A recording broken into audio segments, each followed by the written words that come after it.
a cursed scoundrel, this guy, then. Hiding, are we?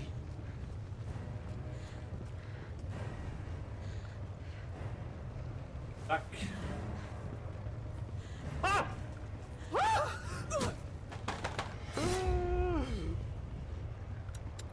Lege Taylor.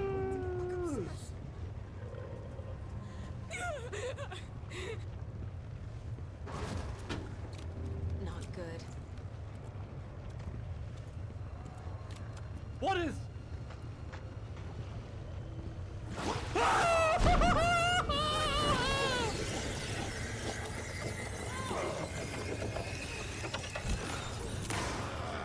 That was a good one. That was certainly one of the jump scares of all time. The Vagrant is repulsive even by the oh wait, I need to put a timer on. Holy shit, I just almost messed up.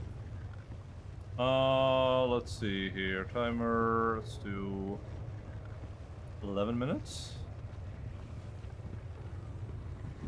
The Vagrant is repulsive even by the standards of the Abyss. His lumpy, scarred face makes you think he was put through a meat grinder, then shaped back into a semblance of his former body and left to live out his life. His tall and once impressive figure has been shattered. His arms are covered in protruding lumps of unset bones that were left to heal improperly.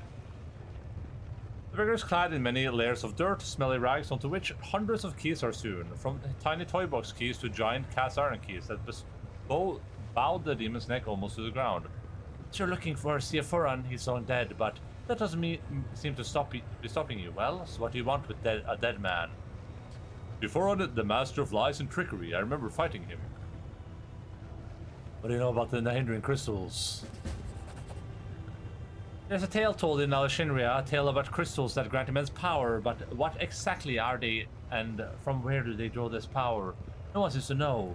I've seen something like this only once before. I found the first crystal on the island of Vesglar, and it seemed useless to me. It contained a great deal of power, but it was of no use whatsoever.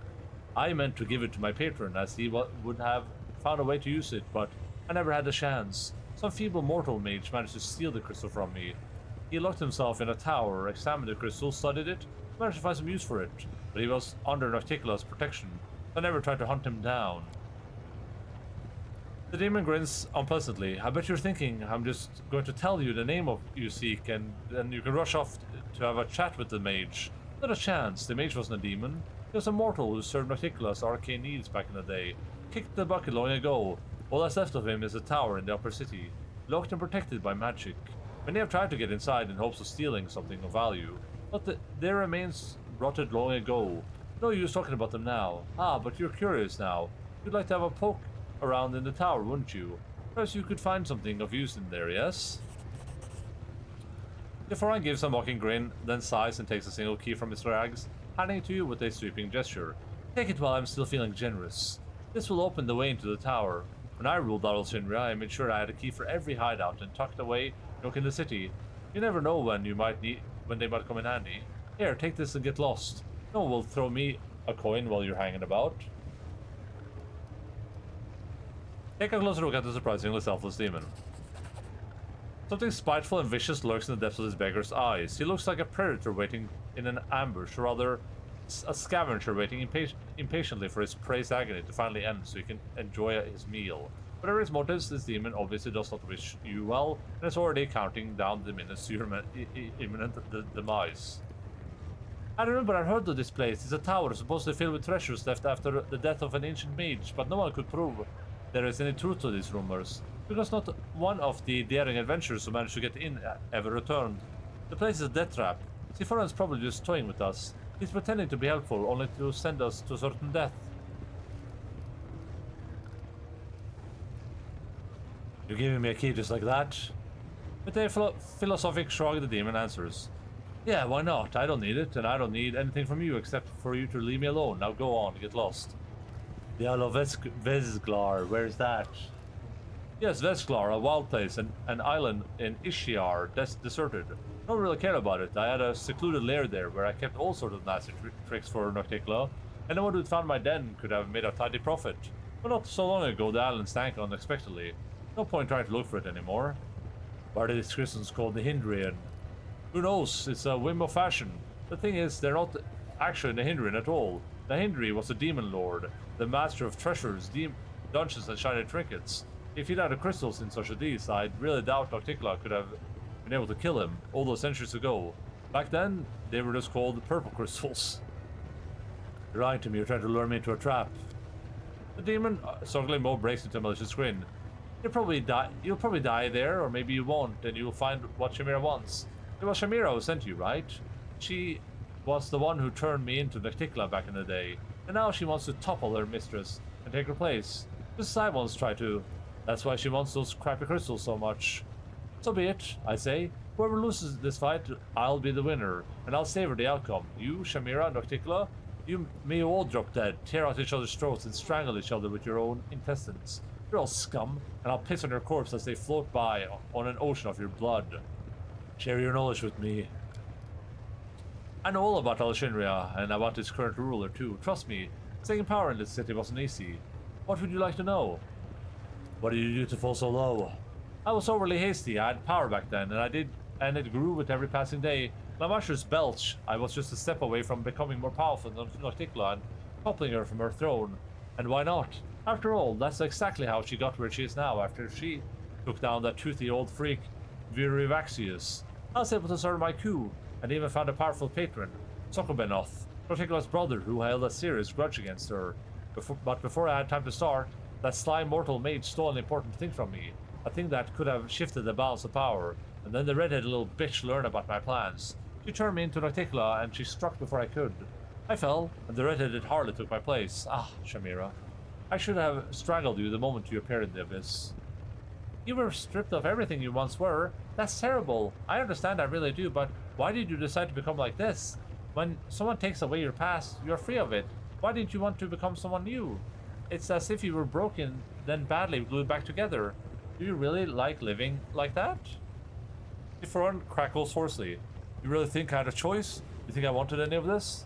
Everyone has a choice. You can leave this alley at any time, go to a place no one knows you, and become whoever you want. But for some reason, you keep sitting here.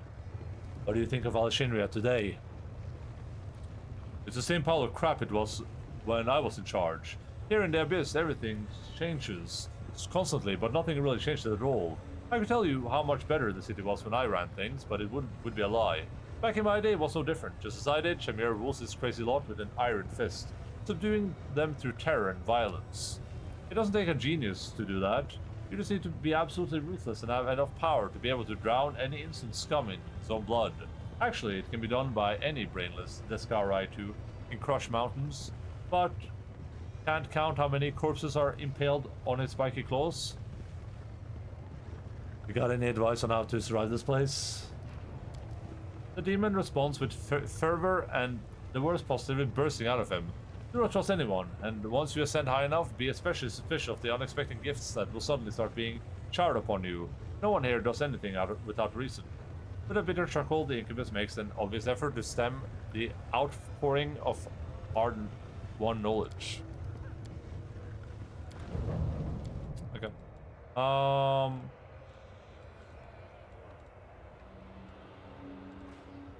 Devastation.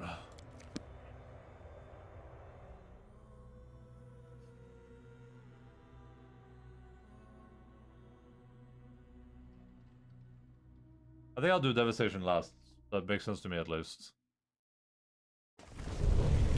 I do what I must.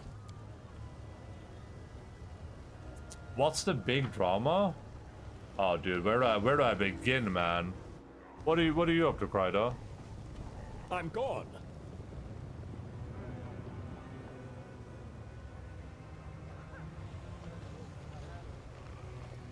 I'm working. Oh, damn. We do it my way. Yeah, that's just I don't know if I want to talk about the drama again. I mean, dude, it's just, oh, that's some sick stuff. Am I right?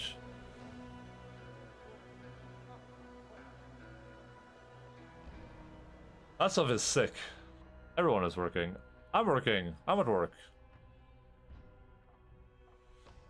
Is it bigger than the T? Wait, what's the T? What is that? Follow if you dare.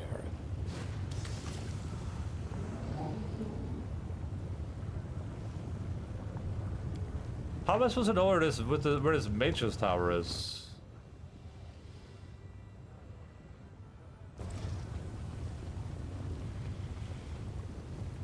Is that a flamboyant way of saying drama? The hell? Flamboyant. I'm off. Are you feeling particularly flamboyant today? Get inside the mage's tower, okay, but we don't actually know. Well, maybe it's this thing up here.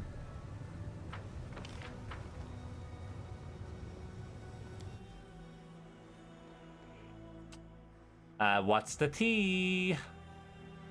Whatever. Is that a dragon on the table? I do what I must. Ooh. I shall not be swayed from my path. Almost I'm got me, trusting trap. you.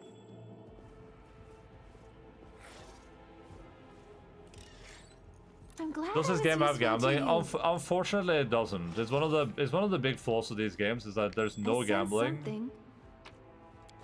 and no I finished here. Is there more? and no promoting gambling to children either. So it's kind of like the worst of all worlds. You called? It honestly makes me want not to play them anymore, but I'm kind of invested enough that I feel like will feel follow compelled my to finish dream. them.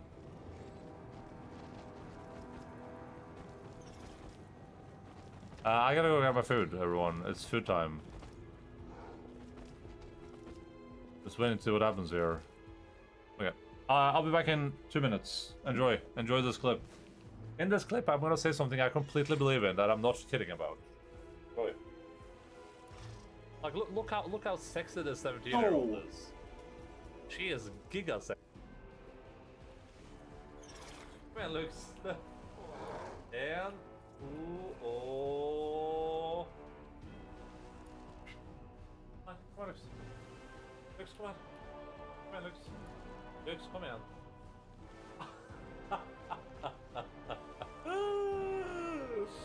Det.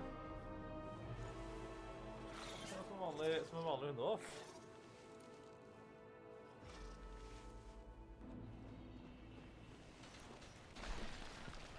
Nah, you're a mad kid. Stay mad.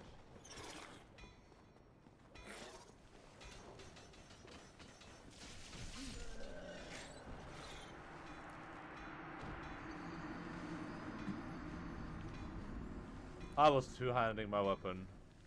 You must kill all of them. Right, and you just finished making love. Passionate. I just had passionate love with Liara here, right on this bed. And I'm like, all right, oof, that was nice. Let me just quickly walk in here, sit down on the toilet, and her.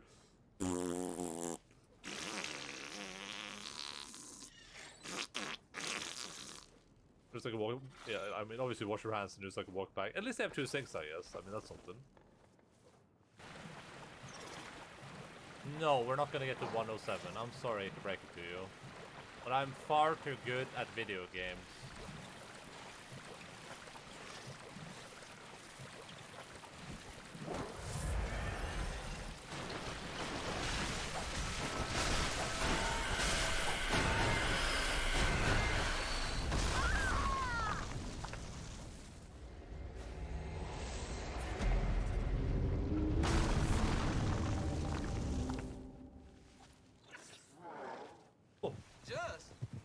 You robbed and murdered your way across half the country. Hello. Keep your distance. Got a criminal here. Hey! Help! Oh, that's a criminal. I can't help a criminal. I ain't never been more than 5 miles Oh. from home. I'm sorry. For fuck's sake, take down the image and show game. I'm sorry, okay? I saw it. I'm sorry. Ma'am, Well, look at you. I've had... Well, this is a huge thing.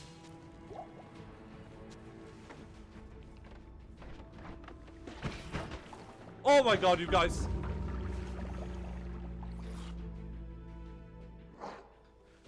Was this pig here before? Ah!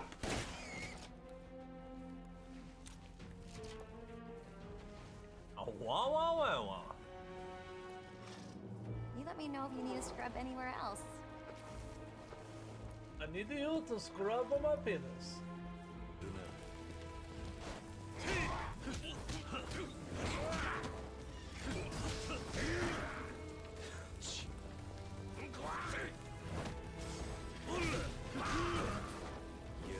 What am I supposed to?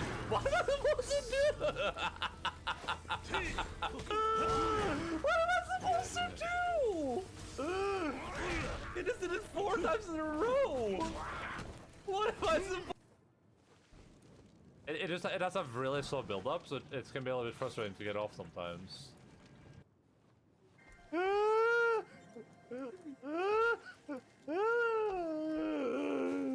Alright, now we're just gonna... Here's the front paw. This is the front paw. Good. Alright, now we're just gonna connect everything again. There we go. Alright. There we go. It's looking.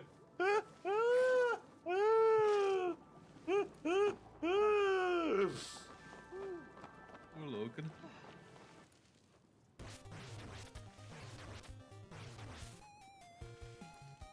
Was that my one and only temperature, or?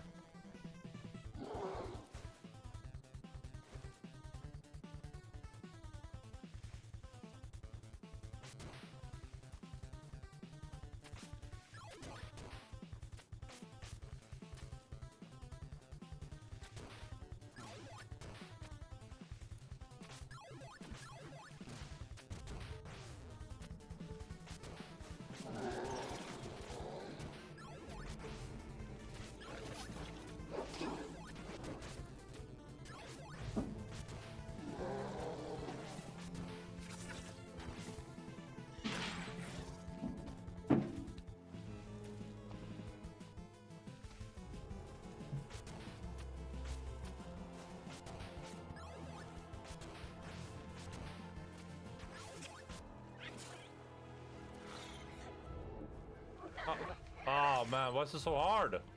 Oh, the word.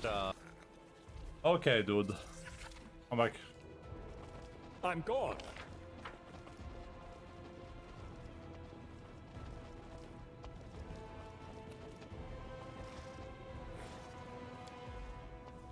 The stone slab is inscribed with small Sarkorian runes. The plaque reads, "Cursed be the demons that destroyed it. Cursed the BRL warriors who opened the way for them.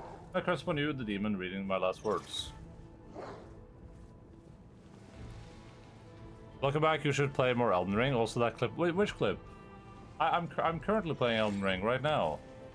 I'm not on stream though. The section of a mummified Marlit is embellished with intricate details. She almost looks like she's about to move. My statue exclusive workmanship worthy of decorating the courtyard of King's Castle. We do it my way. King of the castle, king of the castle. A sinister skull carefully polishing and displayed like a work of art. The plaque reads, "He did not escape the inelectable prison, but his skull did." Nice, good for him. The plaque reads, "I am the memorial of the Reaper. Touch me to read my tale." Okay. I'm the last king of the Reapers. We were the offspring of the gods. We were granted power over life and death. We maintained the balance in the universe. At the zenith of our power, we rose higher than all others. We gazed down upon creation, and we were untouchable. But the other races united in opposition to our purpose. They attacked from all sides and slaughtered us until none were left. As the day rises and the night falls, we will move forwards to meet our end. I, the memory of the last Reaper King, chained inside the memorial, bear witness to this truth. Okay.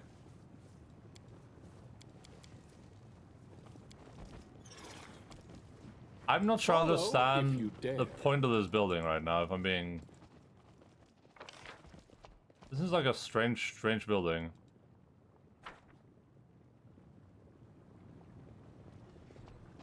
Maybe I'll come back here later or something, I don't know.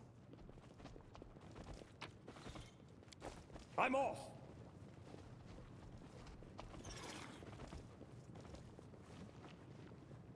Breakfast.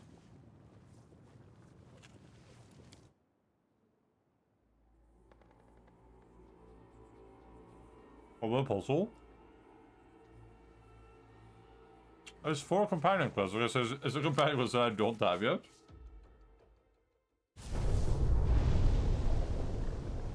It has to be Darren then.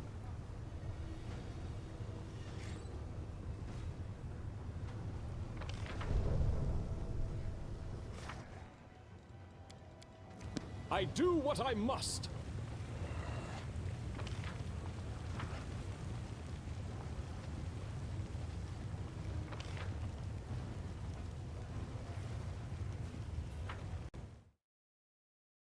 Water. Wizard Tower Abyss.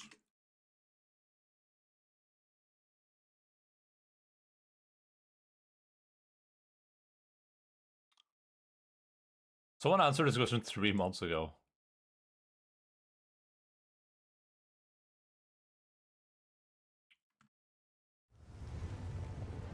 I'm gone. How do we go up here? Oh, it's Voljev, okay.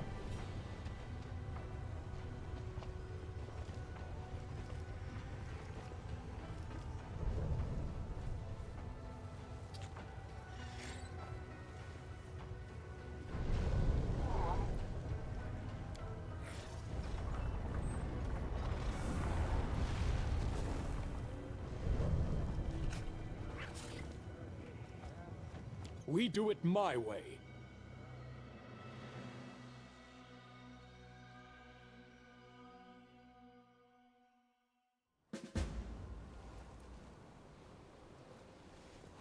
A success worthy of praise. This description is written in an archaic elven script. It records the word stranger's home. I see you and I implore Callistra. It appears to be some kind of protection spell against thieves, but it has lost its power over the years.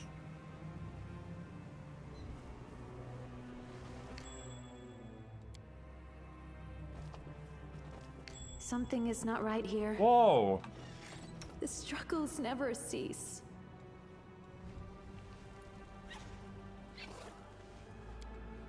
There's a demon who was not smart enough to avoid the magical trap. How am I supposed to...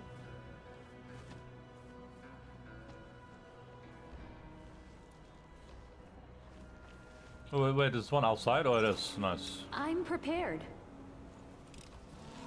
I finished here. Is there more? I sense something. I'm glad I was useful to you. I thought I had to dimension door for a second there. I finished here. Follow Is there if more? you dare.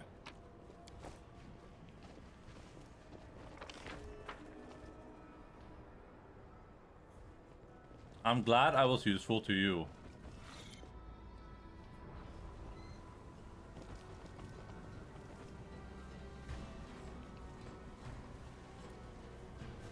So, and you succeeded as an Arcana check. For what reason? We don't know.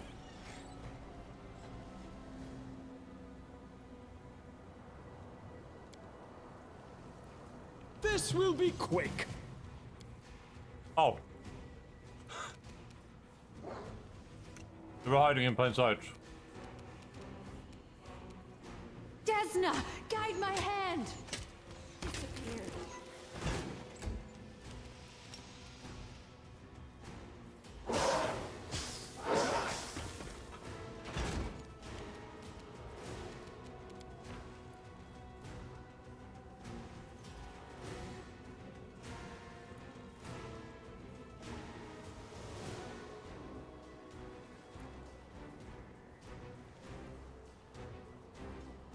I wonder if that's a build you can do. Where you get enough skill points to max out every skill on one character.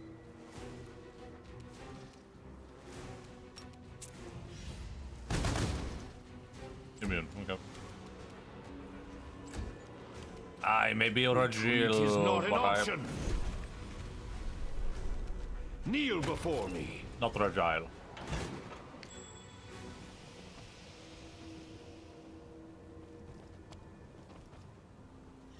A success worthy of The praise. description was contained a spell warning. When an intruder appeared, it would let out a chilling howl to raise their alarm. Unfortunately, the enchantment has worn off with the passage of time, so your ears have been spared.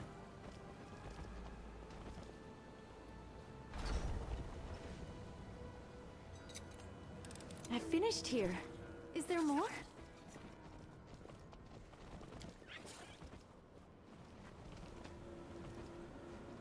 Careful now. Something is not Oh. right here.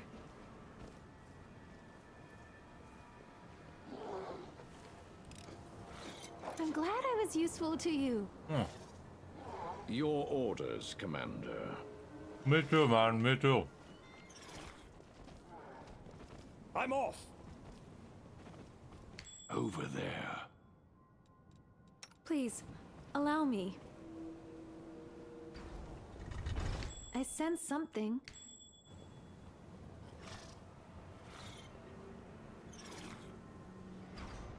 Something is not right here. Jesus Christ. I finished here. Is there more? I finished here. Is there more? I'm glad I was useful to you. I can do this. I finished here. Is there more?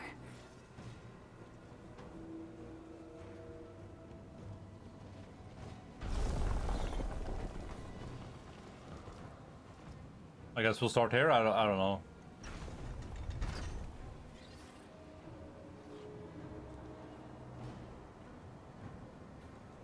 I'm always ready.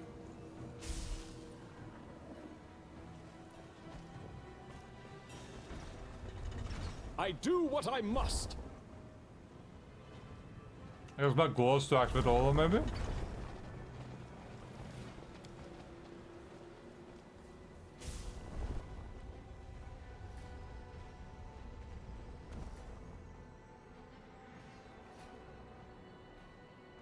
This guy's freaking out. I'm gone.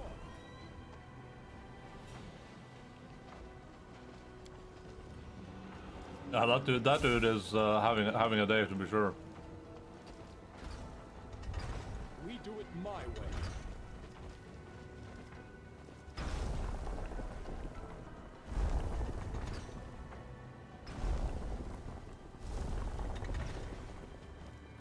What is that? Follow if you dare. But also, before they fix people soft locking on it, including myself, the funnest load that I had. I know what. I guess I don't need to get to that one, but how would I even get to it? It's like, oh, like that. I'm off. That didn't work.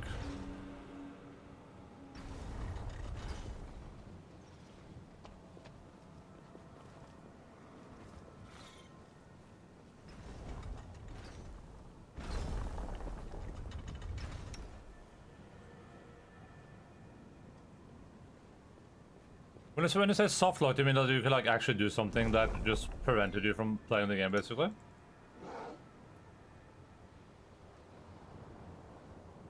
Oh. Oh, My skills are absolute. Yes?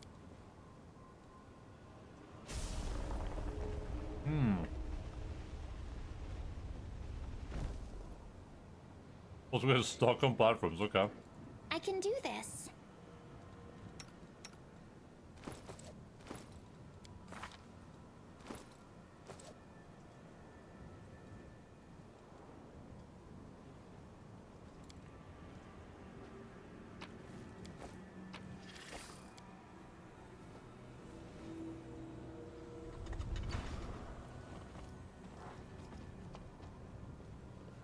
I do what I must.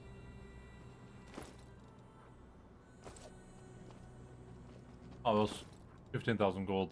These boots grant a Spirit Hunter 4 additions. So, Spirit Weapon enhancement? Okay. So the one guy playing a Spirit Hunter at this point lost his mind.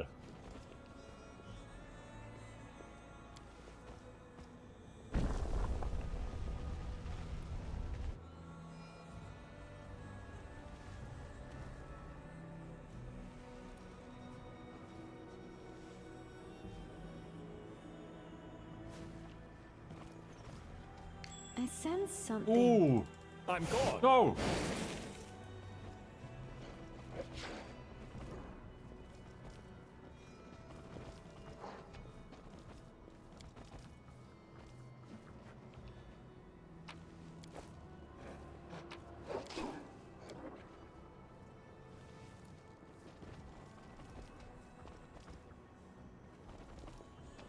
Now we can just take a little nap Something is not on right that here. bed. I shall not be swayed from my path. These traps must be well hidden, I huh? finished here. Is there 37. more?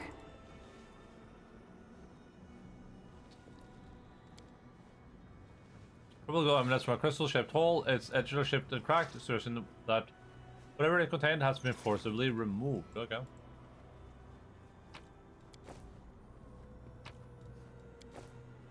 Oh, more elven notes. I sense something. I will prove my worth. No! No, no, no, no, no, no! Each step is a new journey. I'm glad I was useful to you. You know what I'm saying?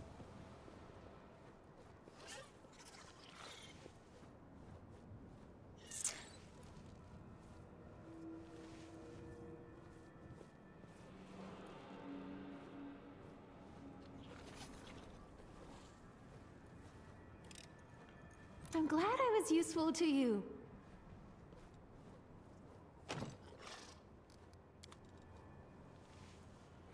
I feel like even barring, We do it my way. you know, all the DLCs not being available, Huh? Oh, yes. What? playing an Alcat game after release seems like it would be ass just because they have so many bugs in them.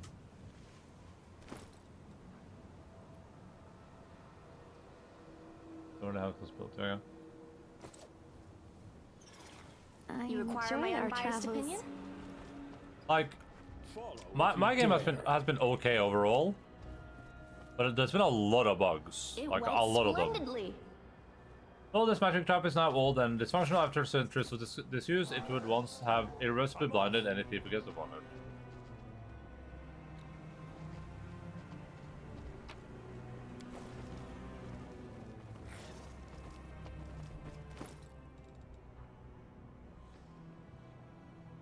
As a dagger gives you +5 bonus to use magic device skills checks and +4 bonus on touch attack rolls. Ooh. Whoa.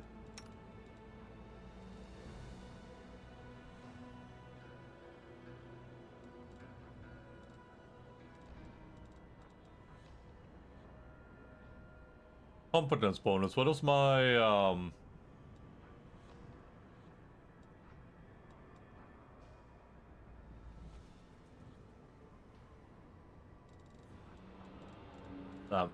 my girl there has like the most weapons out of anyone imaginable.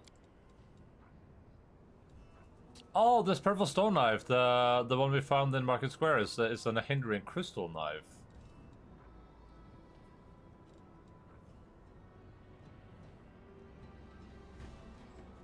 What? Wearing non-stacking bonuses. It doesn't stack with my armor?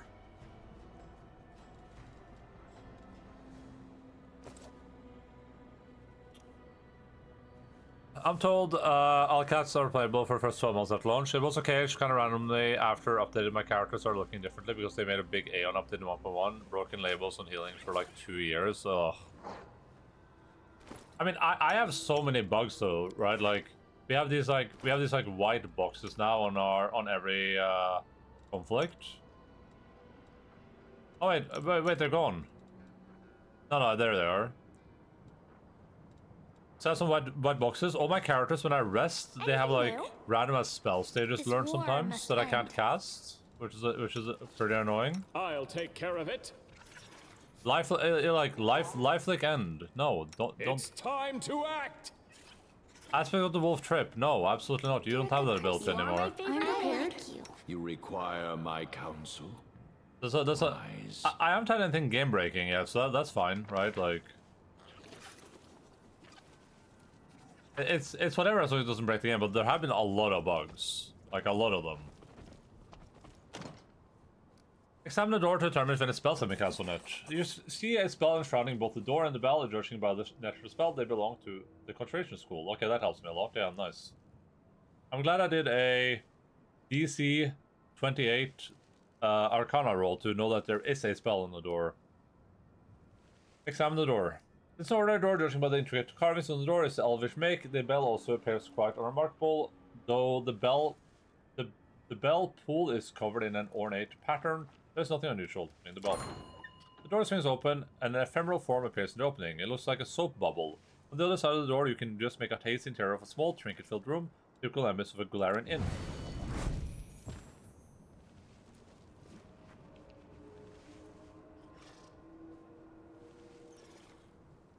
I can't see anything.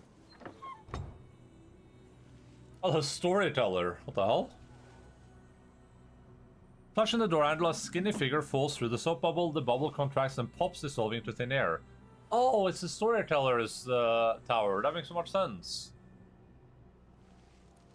The door slams shut, cautiously touching the stone floor. The unexpected guest rises slowly to his feet. It seems the storyteller, for it is undoubtedly him, is quite surprised. That makes sense. The storyteller's head swivels around in bewilderment, his hands reaching to examine everything around him. Where am I? How did I get here? Who's there? I remember the sound of the breathing. Kiryu, is that you? Thank the gods, it is you. Where are we? And if you don't mind me asking, what brought you here? How did you get here? The storyteller listens intently to the sound coming from the city. A good question. Judging by those demon speeches I hear, we are in the abyss, correct? Then I suppose I was brought here by a portal. It was most likely activated by you. This portal must have been charmed specifically to deliver me here from wherever I may have been. I hope it will send me back the same way. You are unlikely to have charmed it this way. If you had, you wouldn't be so surprised by my appearance. This means that the spell was cast in the past, in my past. The one I'm looking for. I have to admit, this finding is quite intriguing and perplexing. But this place where we are, it's the tower, isn't it? Yes, I'm right. A tower. Why did you need this portal?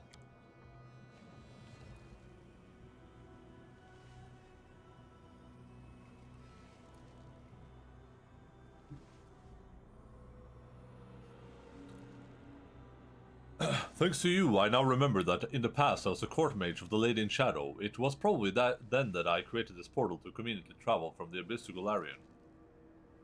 I came here looking for information about a certain purple crystal, but I found you. The storyteller nods with understanding. You were looking for the heart of the tower. Yes, I studied its capabilities here in Alexandria. You must have seen the socket it was placed in. Unfortunately, the details of my research are hidden from me by the gloom of oblivion. As I laid my hands on such a crystal, I would see something else in my past. Do you know where I could get one of these? Do they come from the mines? Or maybe the bottom of the sea? Neil takes out a delicate compass from his bag, the needle of which is slowly but constantly spinning. I sense the power we are looking for. My hands have touched it in the past. In the past I do not remember. I think a little divination will come in handy. I can see that this little trifle to help you. Explore the caves here. When you're near the city, the compass will let you know. What do you think of Galfrey ordering me to the abyss?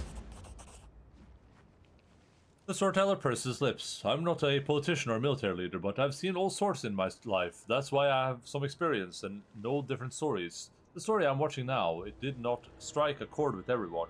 There are many in Dresden who are saddened by your departure from the abyss. There are even some among them who say, though in a whisper, that Galfrey was envious of her commander's glory and was in a hurry to be rid of him.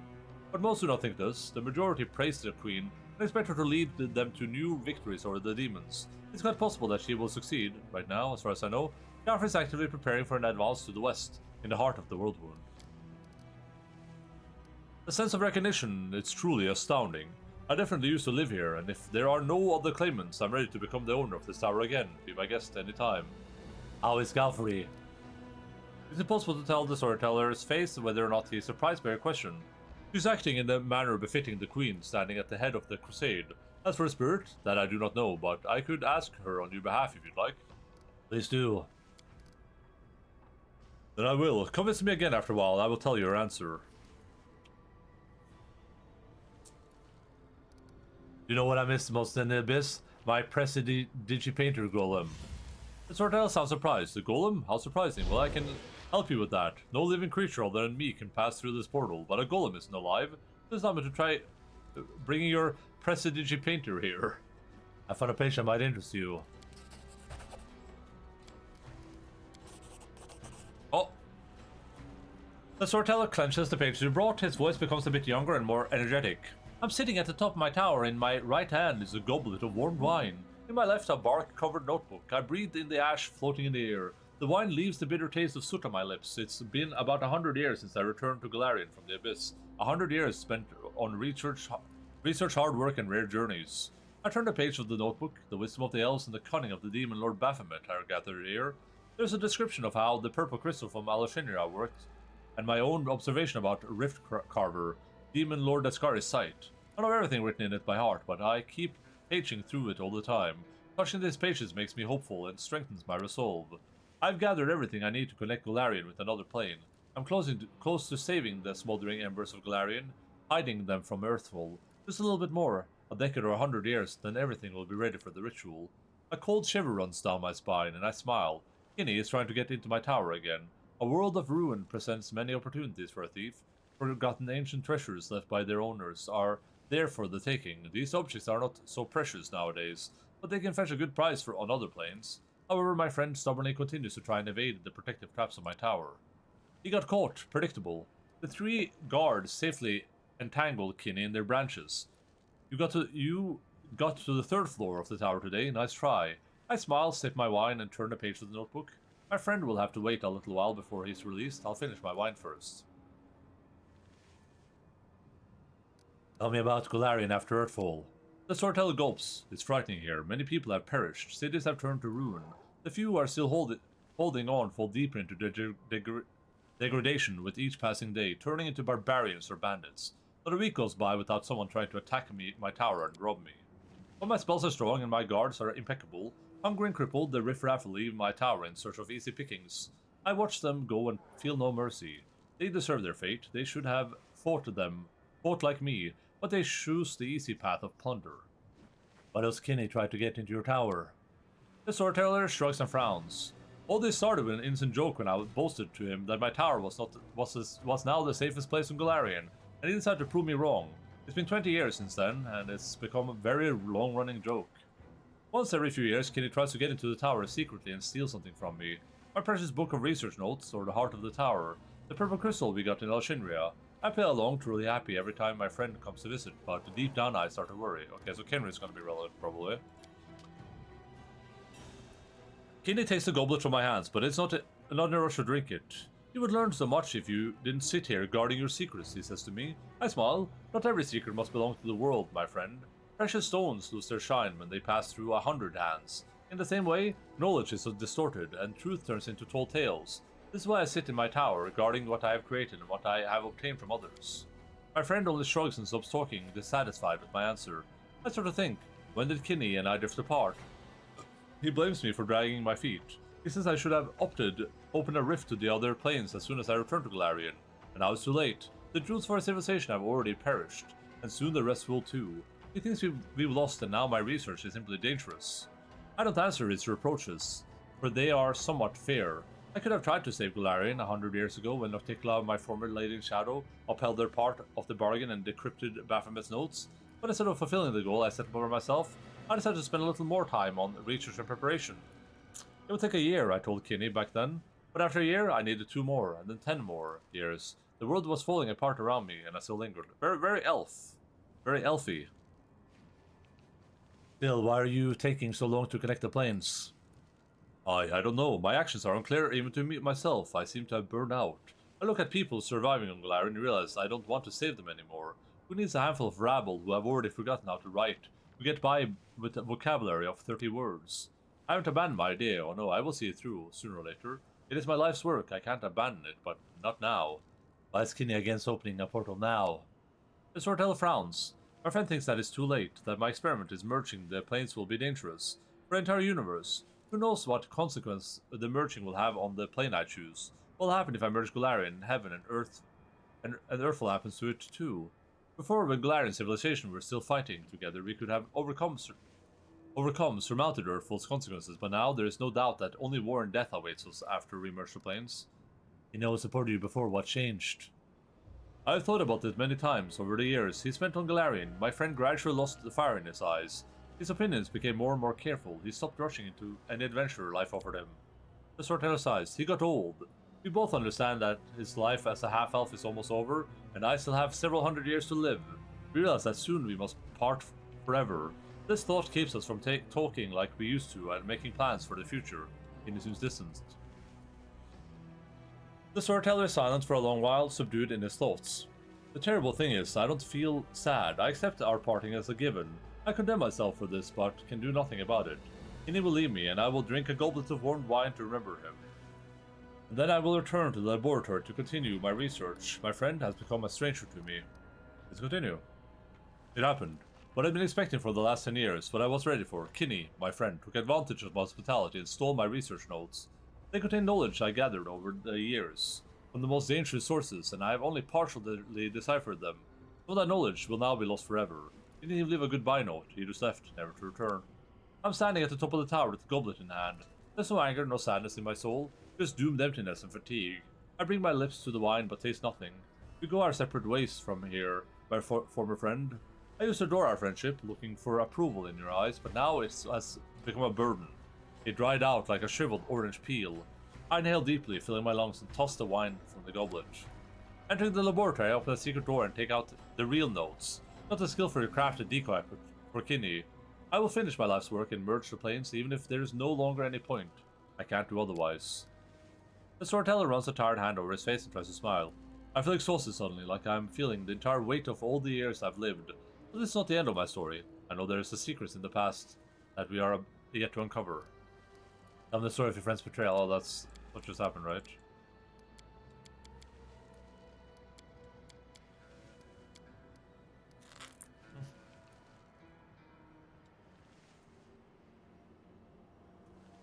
It's pretty difficult for you to carry out your missions surrounded by enemies. I would like to help. Unfortunately, I will not be able to bring your allies or reinforcement through this portal. Supplies, however, when I return to Galarian, I will buy some travel necessities. Okay.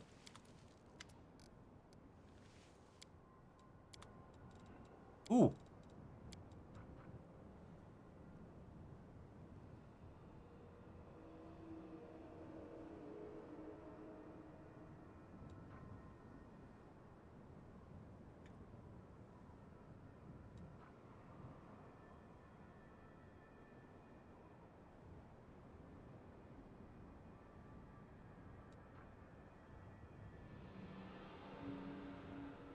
Hmm.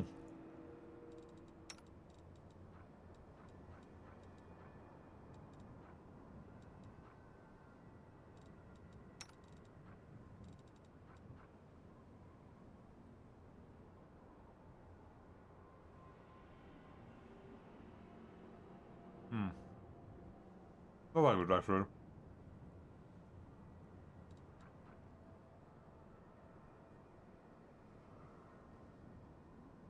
Oh. Is this the ice version of the, this is the ice build, right?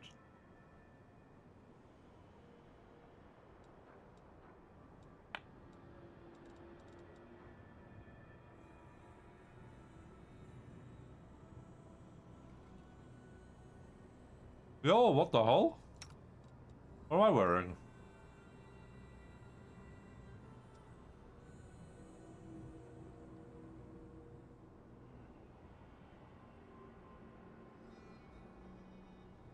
Oh.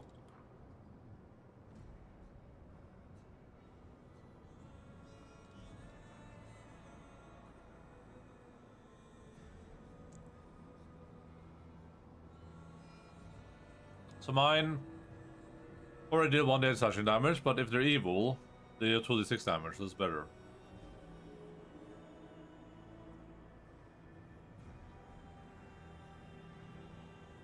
I think I need the plus 10 to athletics.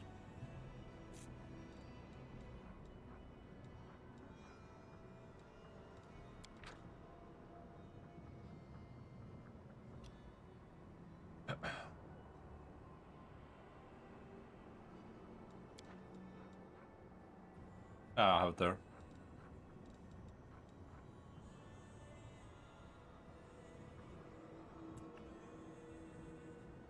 Only must have good alignment. Hmm.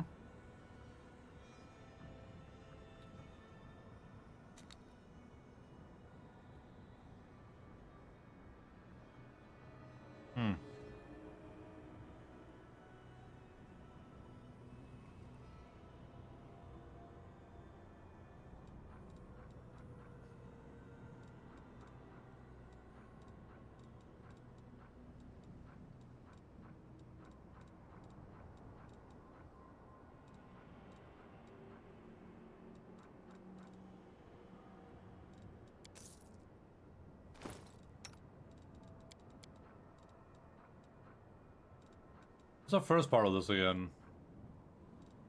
Oh, it's these ones. Oh no, these are electricity damage.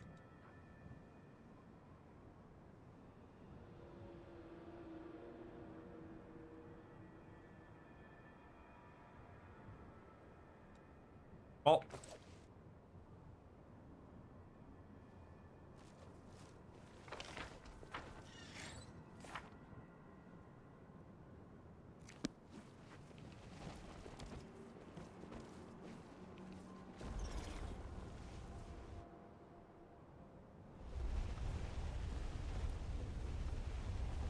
I do what I must.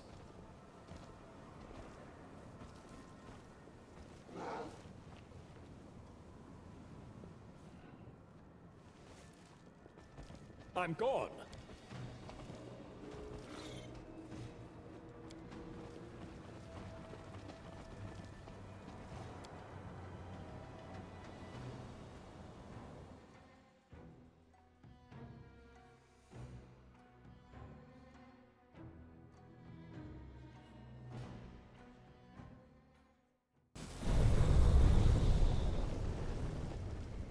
We do it my way.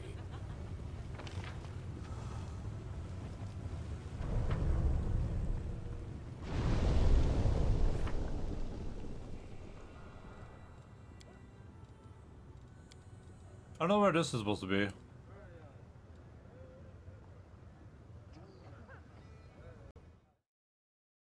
Deal water, deal Marshios Manor.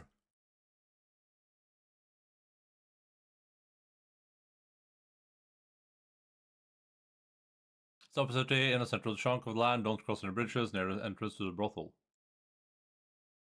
Upper city near the entrance to the brothel. Don't cross any bridges. But isn't... There's no brothel here, I don't think, right? Follow if you dare.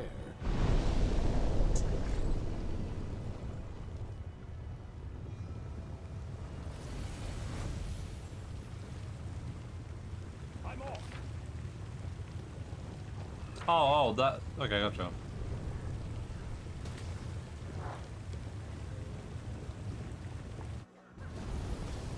I do what I must.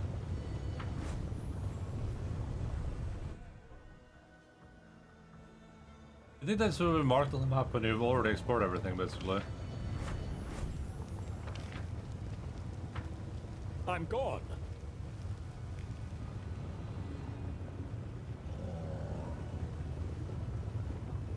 Here, maybe? You hurt my friends. Okay.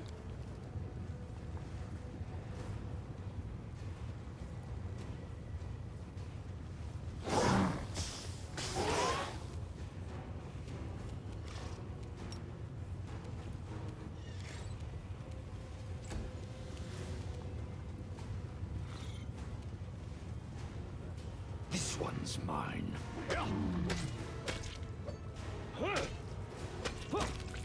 Reginald feels like he's had a giant glow up. Make your peace. Oh wait, this is not Minotaur, is it? Oh, it is, maybe.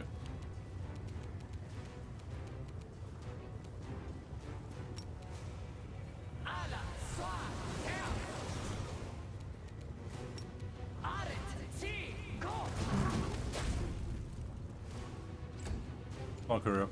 Strike! No!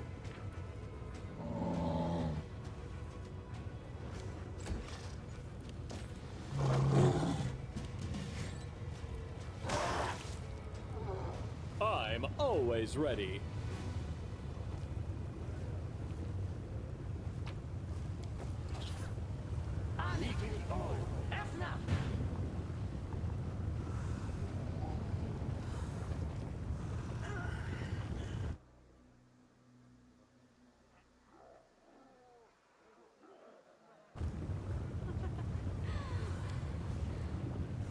Follow if you dare.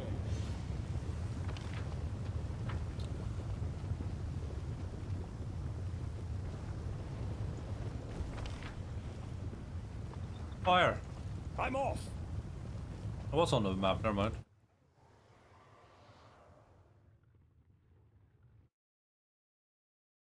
I'm just blind.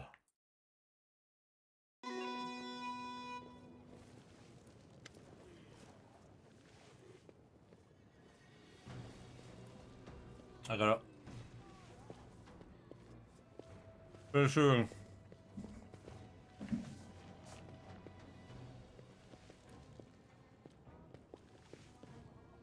Oh boy. Oh.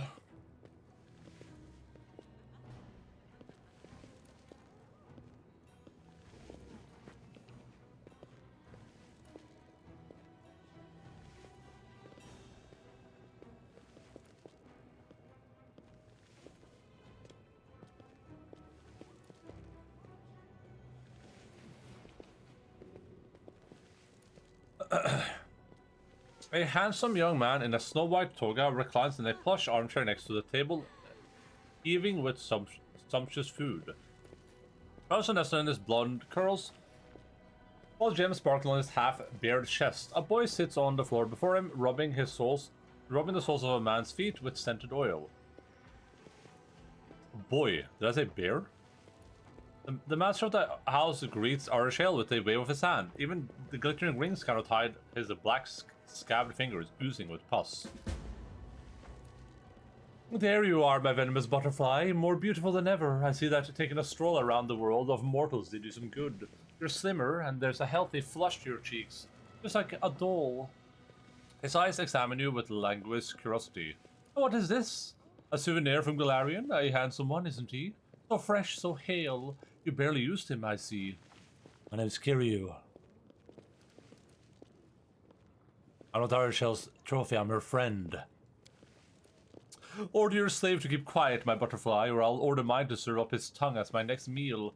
Dalmatia snares contemptuously without even looking at you, and then smiles cordially. Speaking of meals, please sit, eat, and as I'm feeling magnanimous today, your mortal pet may also partake. Just look at this perfect table I've laid out in honor of your coming. See these grapes? Every single one is gilded, and this wine from the ruins of Aslant is older than any living mortal, many demons, and even some of the gods. And last but certainly not least, behold our main course, a roasted drake. They eat us all the time, so why shouldn't we return the favor? Wait, is there no point where you like where the wine is too old? You know? I know old wines are like precious and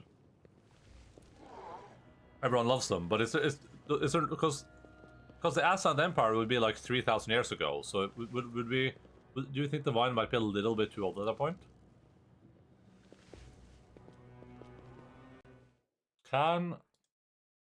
Is there such a thing as wine that is too vintage?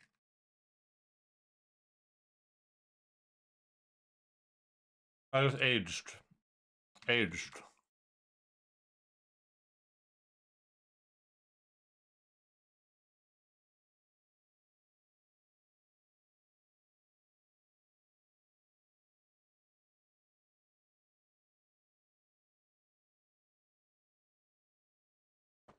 I guess mature is the other word.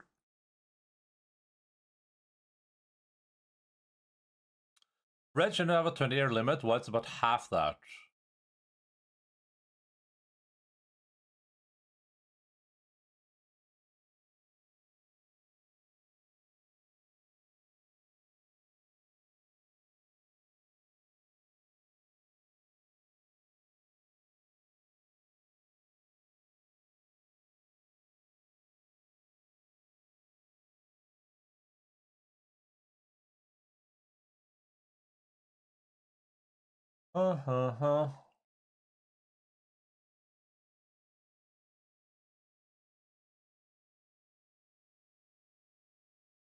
It's 100-year-old wine safe to drink?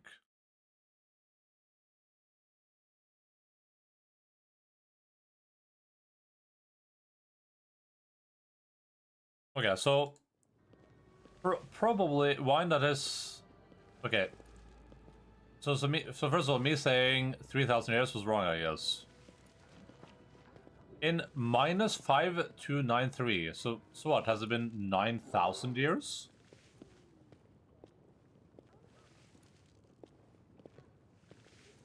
Well, Regardless, it's been a long time since this happened.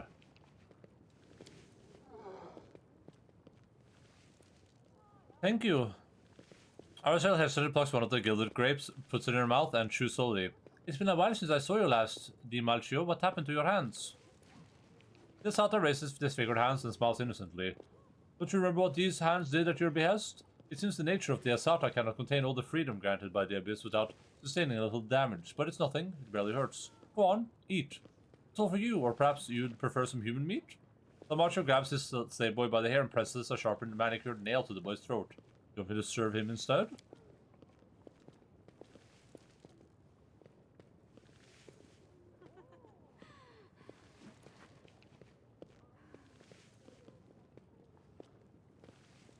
Don't.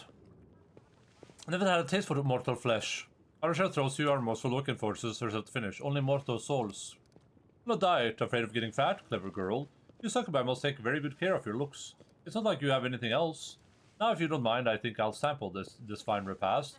He picks up a piece of meat and chews on it with great relish, then wipes the grease and pus oozing from his hands on the boy's hair. Ugh.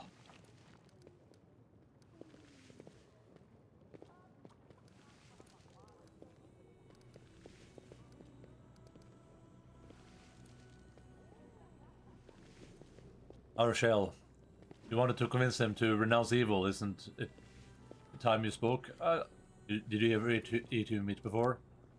The succubus shakes her head. No, but not out of any kind of virtue. It just happened that this particular atrocity was never to my liking. Dalmatio, I come to ask for forgiveness. I did this to you. I turned you into this. It's my fault. Fault? The fauna Sata laughs melodiously. What are you on about, darling? I'm happy now, thanks to you. Who was I back in Elysium? A destitute good-for-nothing? All I did was flutter around, singing ditties, and now? He gests around the rich interior with his disfigured hand. I got everything I could dream of. Treasures, slaves, and the very best grub by sleep in comfort and with whomever I want. They respect me in this city. I open my purse and they prostrate themselves before me. All my enemies are gone now. What else is there to want? I'm happy. This isn't happiness.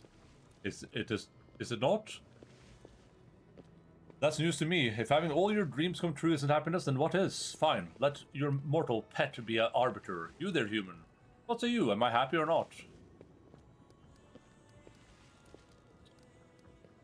I feel sorry for you. Ha ha ha! That's a good one. This morsel of mortal meat takes pity on me. I buy and sell dozens of you every day. It's weird to me that a lot of these demons don't seem to be able to comprehend the idea that a mortal can be very powerful. Like, you think that would be obvious to them, right? That the same way they grow in power, immortals also grow in power, right? And immortal can and obviously is presumably more powerful than many demons, including this guy. I remember what you were when I first met you. So brave, so kind, so inspired. And I ruined you. Forgive me. Bah! All you did was teach me what life is all about. I didn't find it amusing back then, but now I understand your valuable lesson. The old me would never have achieved what I have now. I didn't even have desires as such.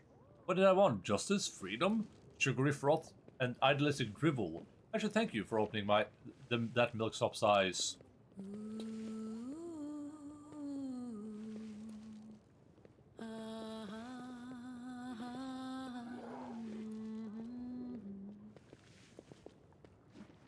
Oh.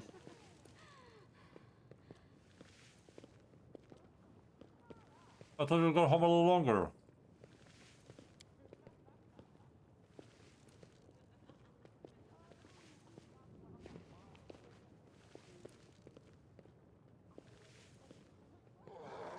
Enough! Enough, stop that. It's making my head hurt. You want some music? Here's some real music for you. Hey! Dimacho claps impetuously. Three scantily clad succubus enter the room and start playing musical instruments.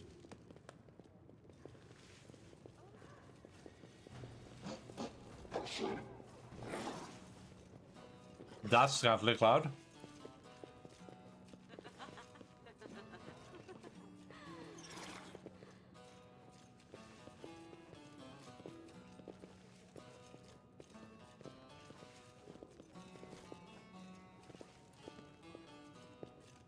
You recognize those dresses? You wore the same one the night you dumped me for the first time. I bowl like a simpleton, but it doesn't matter anymore. I'm most merry now. Every time I bend one of them over, I picture your face that day. Hey! The macho angrily turns towards the succubi. Which one of you is out of tune? Hey, you! What am I paying you for? To ruin my strings? Give yours 20 lashes. The succubus produced a whip. The marcher grins that viciously, his eyes darting from the musician to Arishel and back.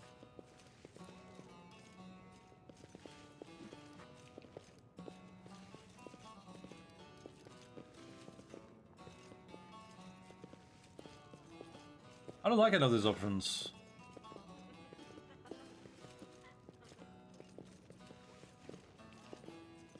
Nothing. Archer stands up. I tried to apologize, but you clearly don't need my apologies. Let's have it your way then. I just want to know how... No, I wholeheartedly regret what I've done to you. Goodbye, Di Malcio. I'm leaving, and this time for good.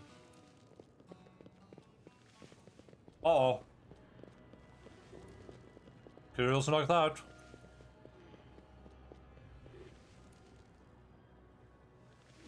Sit down, you whore. The other slams his hand on the table, staining the cloth with black pus. The other succubus produces whips and smirks at Arishel and you. You're not leaving this place again. You're mine by right, and you will stay mine forever. That's enough. I don't want to kill you. There's no need to fight. Let's go our separate ways and not hurt each other anymore. The sun knows we've had enough of that already. Oh, I don't want to kill you either. I want to gouge out your eyes and fuck your eye holes. What? Then I'll profilate your tender skin and fuck every one of those holes too. And then I'll drill a hole in your head and... Oh, what is wrong with this guy? He stands up. I haven't begun to hurt you, bitch. I've dreamt of this day for so long. You, get them!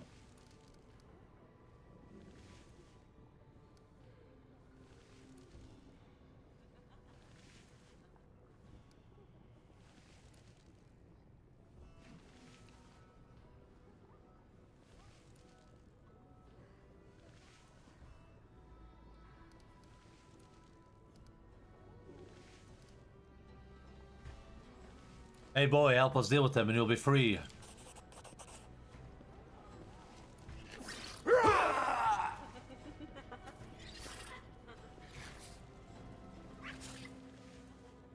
Not thinking, the boy grabs a knife from the table and sinks it into the monstrous leg. He runs up before the fallen assault has a chance to react. Bastard, after everything I've done for you, I'll get you yet, you little prick. What are you waiting for? Seize them! Take the wench alive.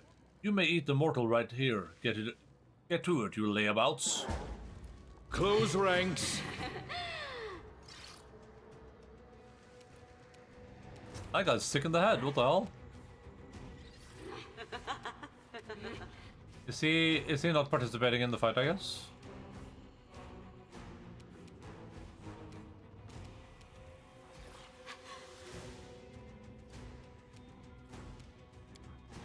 I will resist! Killing is what I was made for. Oh, Rafaela.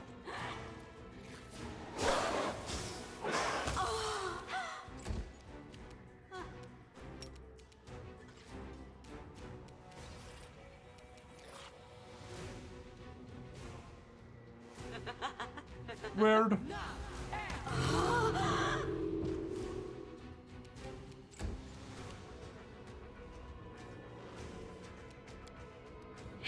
Press the attack.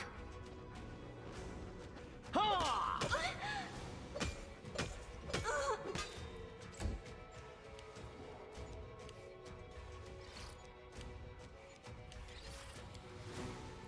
You should have run!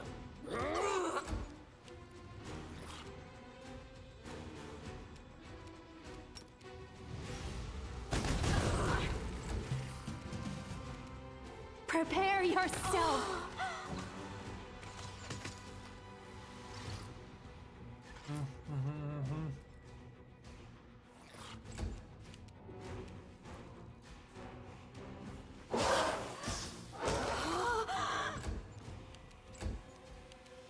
Retreat is not an option. This will hurt!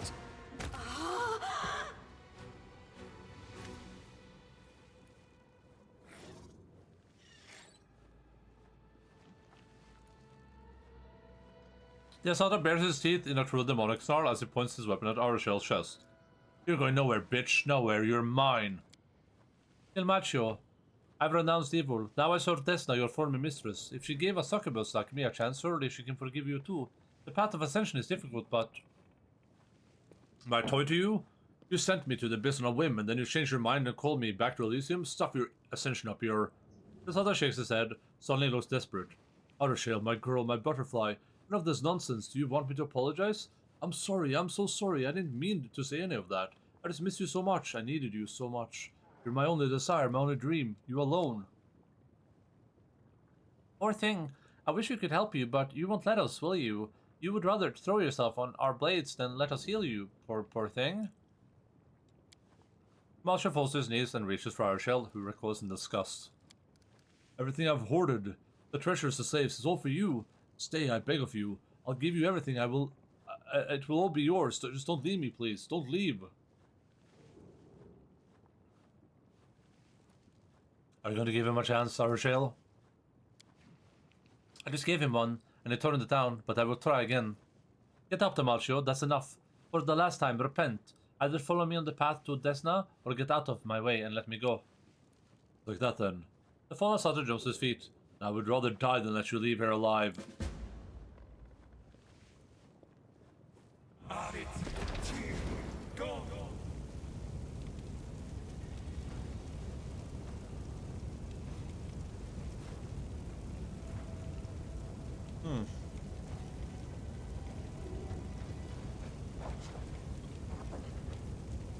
Decide already.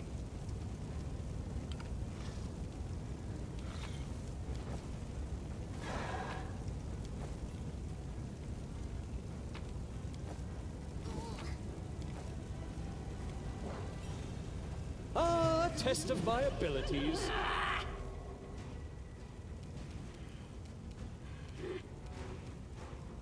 Desna, guide my hand!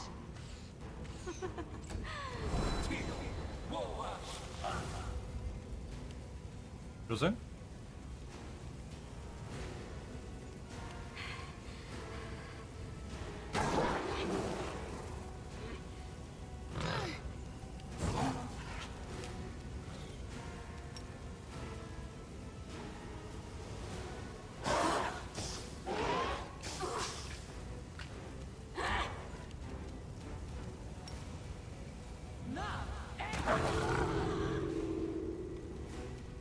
That's such a powerful spell, holy crap.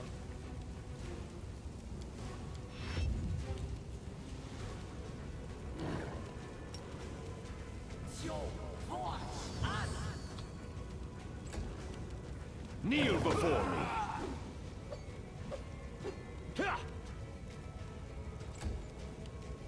How do you actually redeem them all, Joe? Make your peace.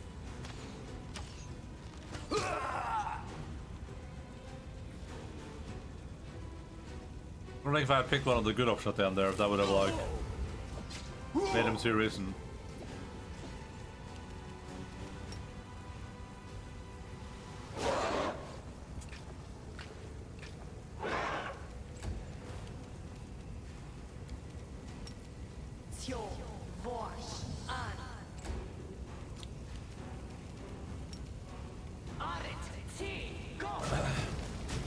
Maybe he doesn't die here. Maybe do you get a chance? This one's mine. Arshel kneels before the dead Asata's body. She closes his eyes and plants a kiss on his bloodied forehead. Forgive me, Dimalcio. Forgive me and farewell. Let's go, Kiryu. The succubus wipes away her tears. There is nothing left for us here.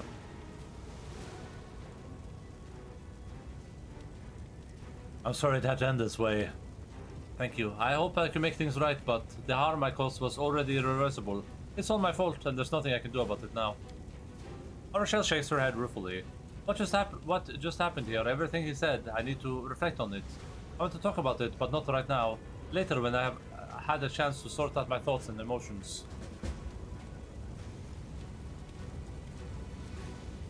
Later!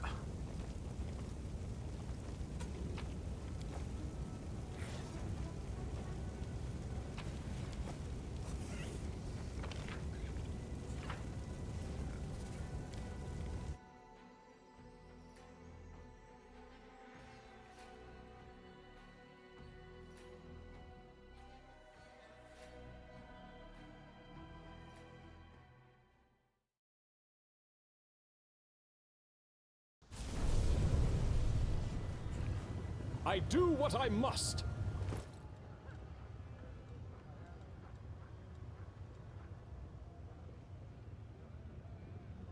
Oh. Another summoning item, that's cool.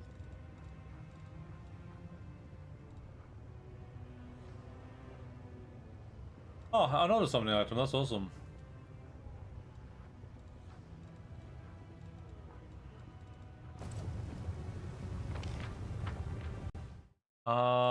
Water Demulcio.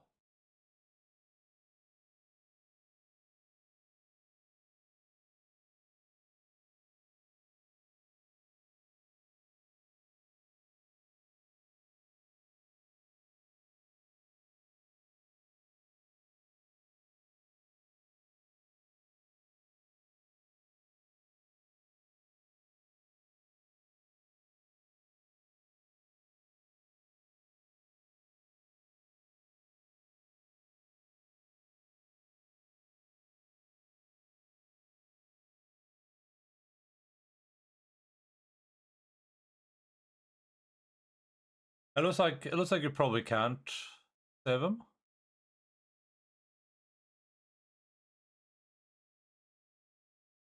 Yeah. Alright. Oh, good to know.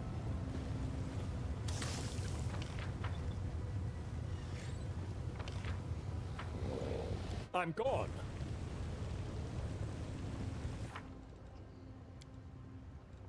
So this Nocticular thing, I assume, is like that has to be some end game thing, right?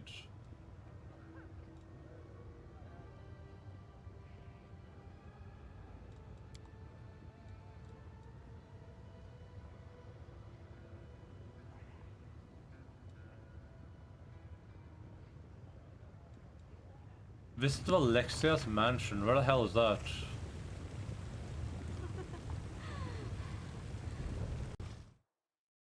Valexia's.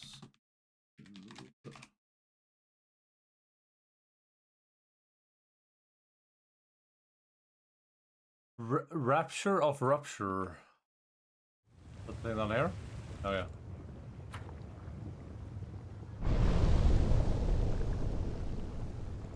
We do it my way. God damn it.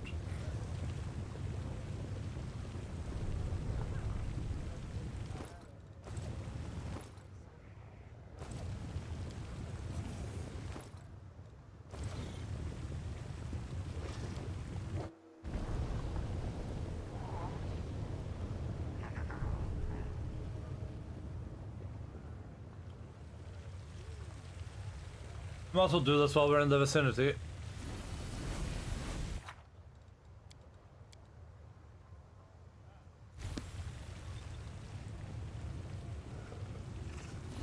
Oh no. I'm off.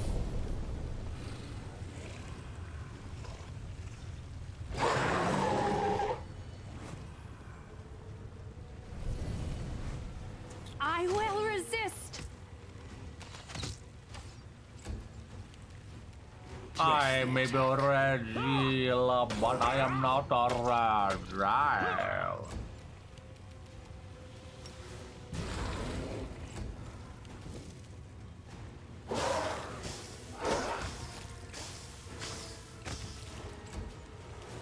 You should have listened to reason. I do what I must. Ah, it's this thing.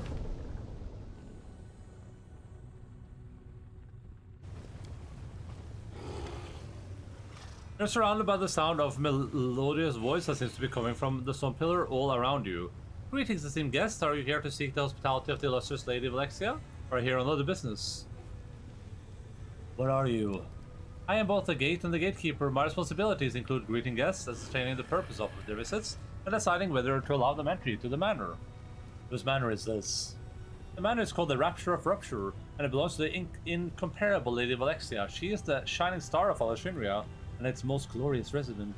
After the magnificent Lady Nocticular, of course. Who created you? Lady of Alexia enchanted me herself and personally entrusted me with this responsibility. She possesses a wide range of impressive talents. I'm just a humble testament to her skill and cannot compare to the true masterpieces she has created with her abilities.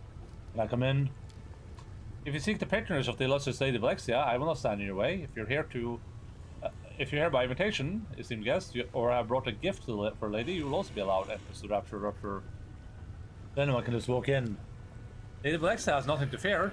Those who are foolish enough to try harm her in their own house are quickly to realize that their mistake. I seek Lady Valexia's patronage and would like to enter. Welcome to the Rapture, esteemed sir. Lady Valexia will be notified of your arrival right away.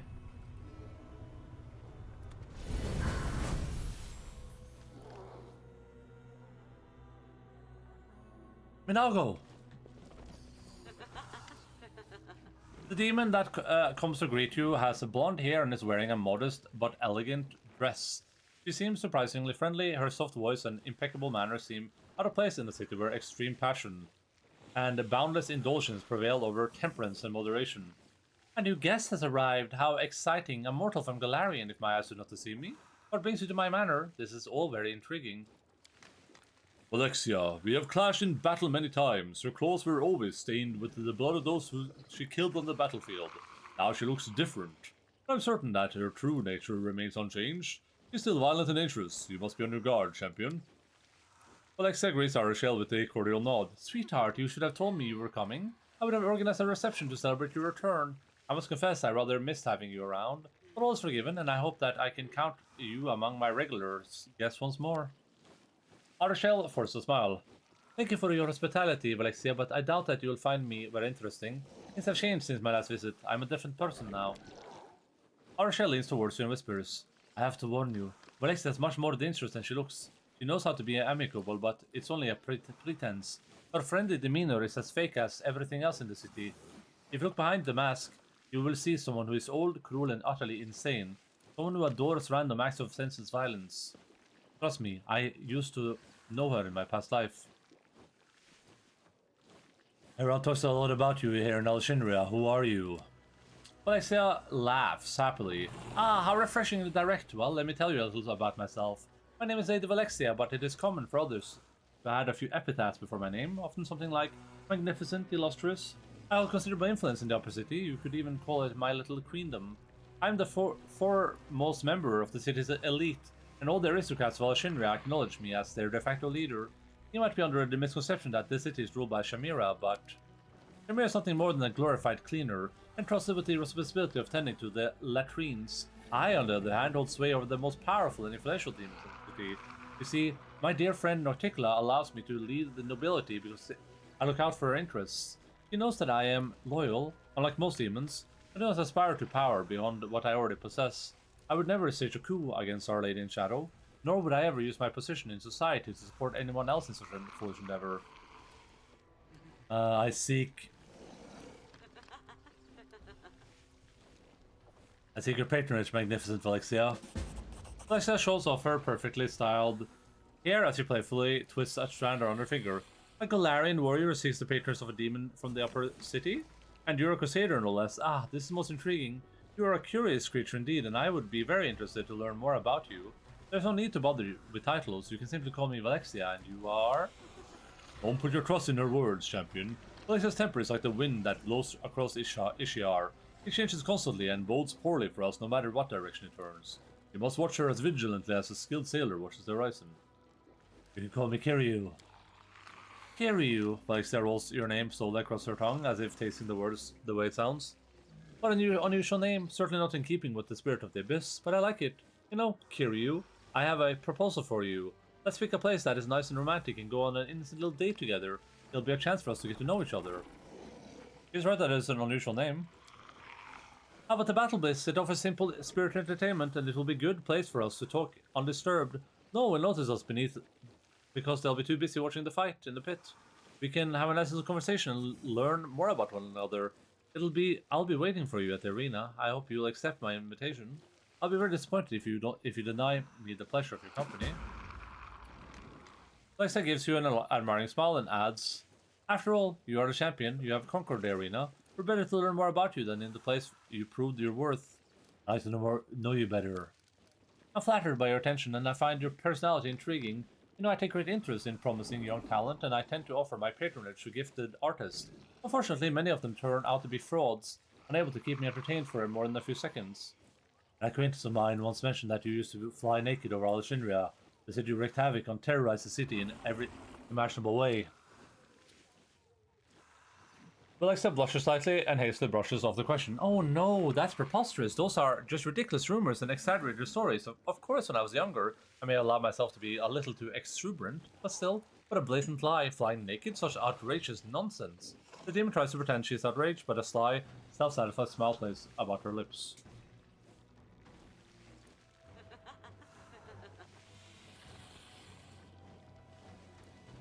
You're not like other demons, why is that?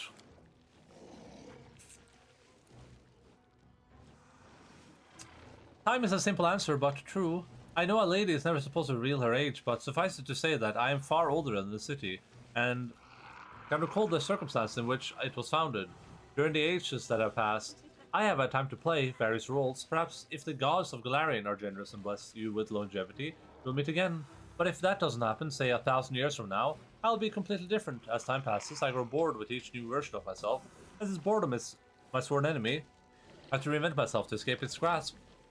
When you feel bored, it's always so horrible. You've tried so much in your life, but have you ever tried to become good? It's very hard and takes very long time, so you won't have a chance to be bored. Like I said, I stammer with mild curiosity, as if observing a mildly amusing animal in a zoo.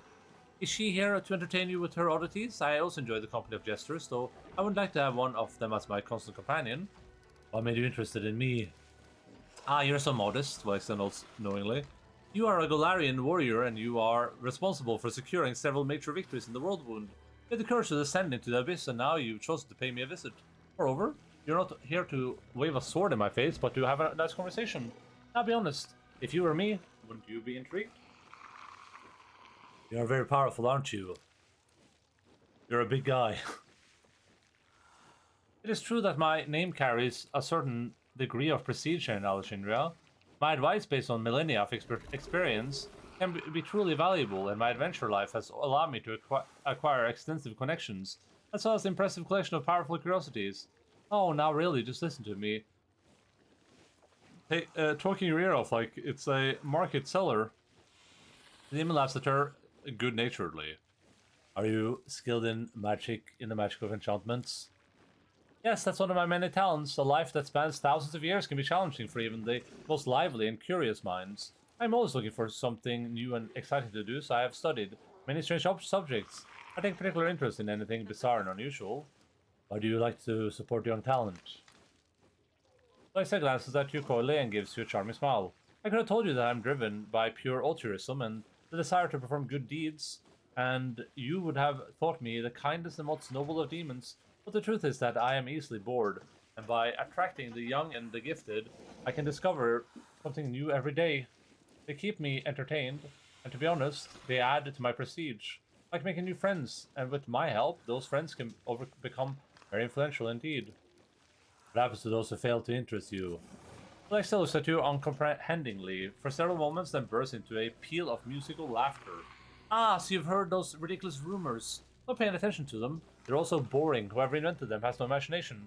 I've heard rumors that I killed them, that I keep them in a dungeon, and even just imagine that I raped them until they drop dead of exhaustion. It's all an extraordinary load of rubbish. I haven't done anything like that for at least a couple of millennia.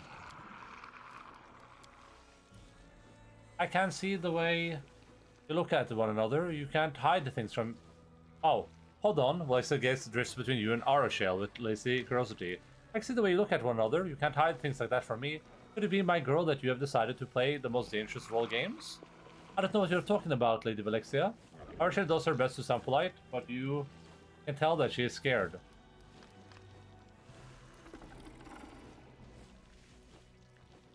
What do you mean by that? Every pleasure is available to us here in the Abyss, but which is most dangerous, the most offensive? Tell me, what is most unthinkable perversion for a succubus? Alexa pauses dramatically.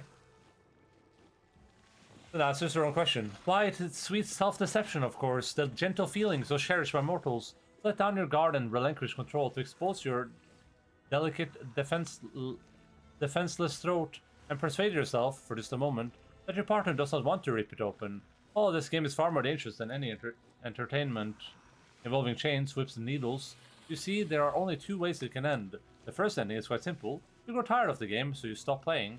Only yesterday you were persuading yourself that you couldn't live without your beloved, and today you don't feel like letting your beloved into the house. However, the second ending is far more exciting. If you allow the game to continue, one of you will eventually decide to take advantage of the other's defenselessness. In this situation, the game ends when one of you regains control of your senses and kills the other before they muster up their own courage to strike. Feet. Yeah, that's the one weakness.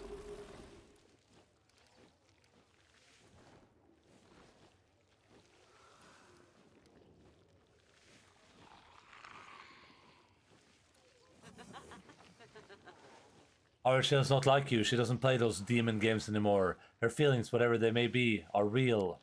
You're right. Thank you for reminding me. Of course, that is exactly what you should be saying to one another. Deceiving yourself is the hardest part of the game and most delightful. Alexa smiles warmly as she bids you farewell. Please don't stay too long. Come back soon. Or stay away too long.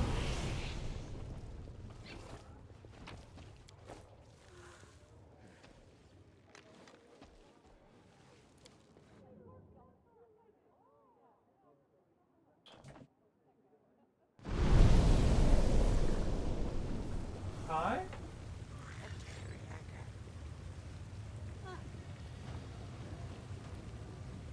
Think of that.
Hallå mamma? Kom igen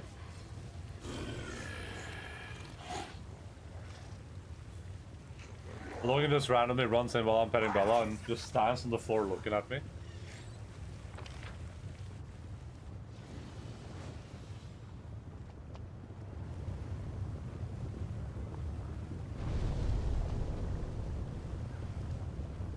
Okay, is Arshel gonna be mad at me if I enter the 10,000 lights at all? Or, because we need to talk to some people in there. Maybe she won't care?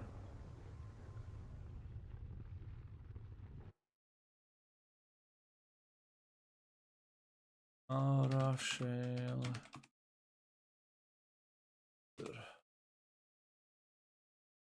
10,000 delights.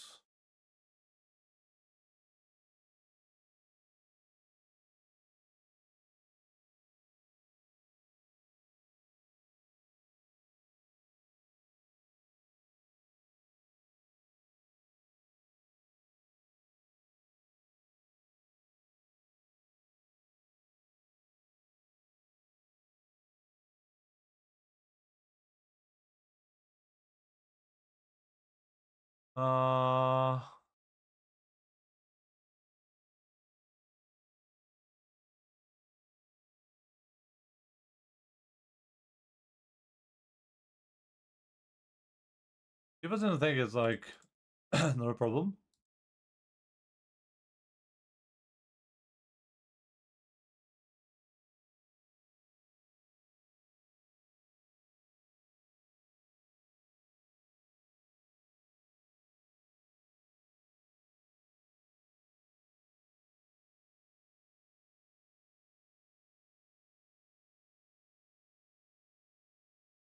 What? What is this? What is this response? I mean, Orachel pretty much had a series of dialogues that clearly had her spend the effort to tell the player to not take her into the 10,000 lights, because she's doing everything she can to change, and thinks that going back in will be quite a bad experience once she meets again all the sexies she's trying hard to permanently sever ties with. Like, I hope you don't force that to people in real life, because that would not be good. Lol. The hell?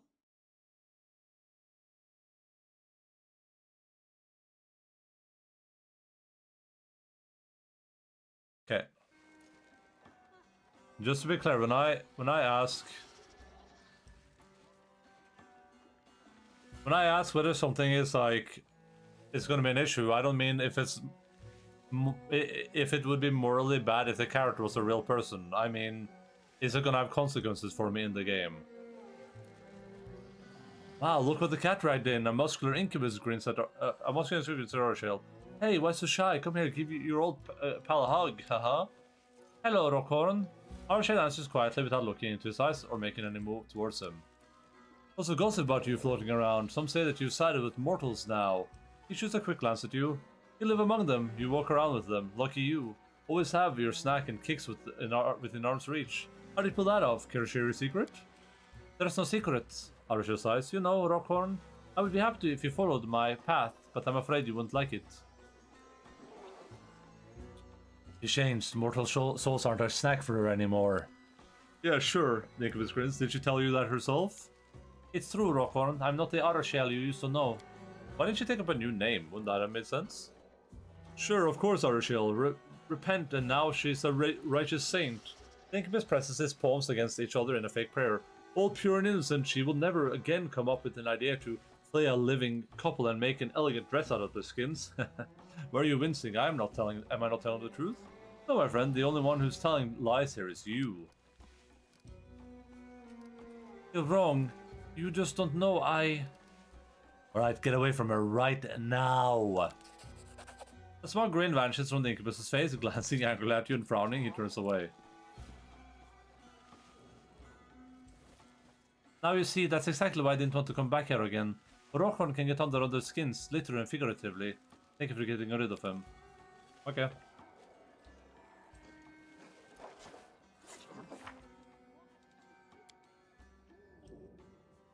The Den of Sweet Horror. The demon worshippers raise his filmy eyes at you. For a while he tries to understand who you are, but ultimately gives up. What do you want? Do I owe you gold? Who are you? I am ashes caused by a storm, whirling in the wild vortex of the tornado tormenting this universe. I measured emptiness, and who are you? Well, it doesn't matter. You are neither ashes nor emptiness. We shall never understand each other. I got this. I'll look for a Spinner of Nightmares. The Spinner of Nightmares, we adore her. She's our teacher. She opened our minds to the beauty of madness. Brought us here, granted us fierce eternal delight, and then... The cultist's gaze grows perplexed. She went away. Where did she go? Why would she abandon us? It's so sad. He looks to be on the verge of tears, but for a moment later he is already boasting a carefree, woozy grin. But she left us so many presents. They're all in her caches. Oh, so many all around here. I know what the thing is. It looks like a dried human brain, but it has plenty of sweet horror in it. What are you doing here? We enjoy the silence and darkness of oblivion. We give each other quiet. We share our grains of truth, scattered in the endless voids of our mind, and we'd be glad if you didn't interfere with this process.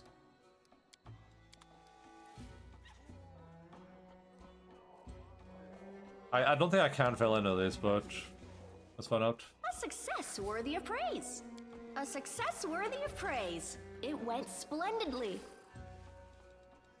A bookshelf is popular choice for a stash. The pages of several books are in fact cut out neatly, but the caches are empty.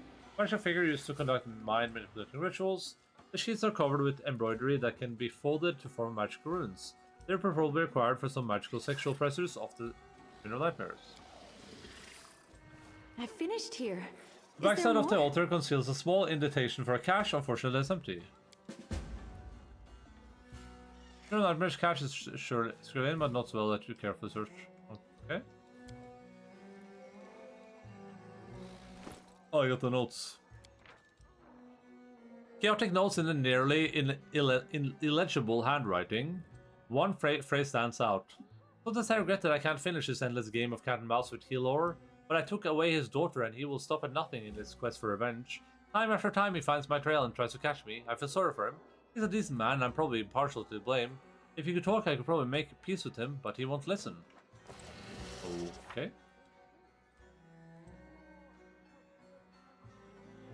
I guess I have to wait for Helor now, basically. Which why this isn't finished in this chapter, I guess.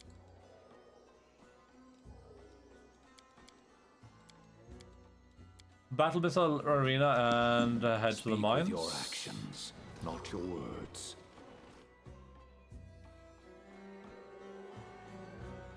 How about the battle is first, I guess.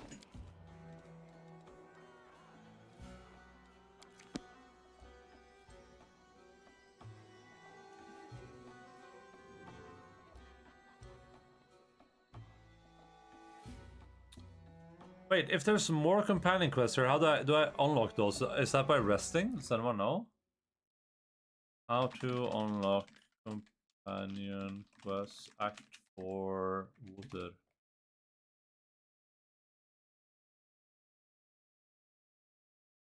Companion quests are quest of the rest continue in the next chapter. We'll do this one too.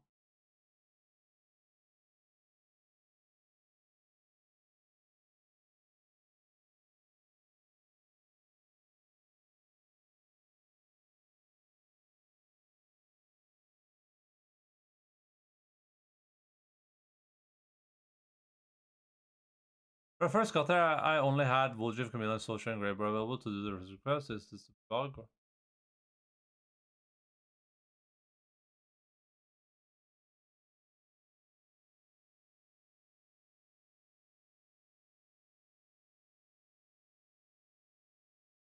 I guess I can try spam roasting.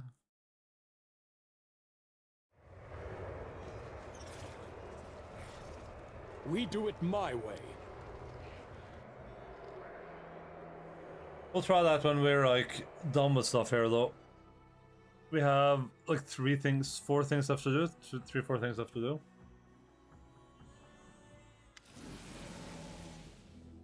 For a date, Alexia has exchanged her previous dress for an equally elegant outfit. The blood-red hue of her new gown seems particularly fitting, considering the activities of the arena. There you are, Kiryu. Let's hurry to the box reserved for the distinguished guests. I'm determined not to let you enjoy the spectacle from any other seats.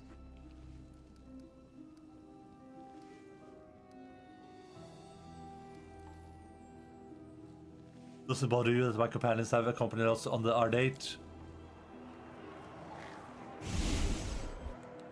Okay. The demon glances differently at your companions and shrugs. Why should I feel uncomfortable? They're your servants. If you've trained them well, they won't interrupt our conversation, but enough about them. Look, the fight's about to start.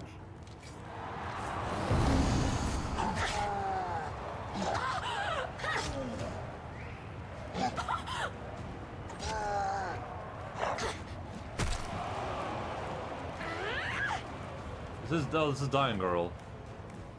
A fierce battle unfolds in the arena. The bloody freak surges forward, launching into a brutal attack against Aslam. Aslam desperately tries to resist the onslaught, but the bloody freak is relentless. He strikes one furious blow after another, showing no sign of exhaustion or fatigue as he bears down on his opponent. Aslam attempts to fight back against her enemy with quick, sudden attacks, but fails to find an opening. Her movement being slow and her footsteps leave behind a crimson trail of blood.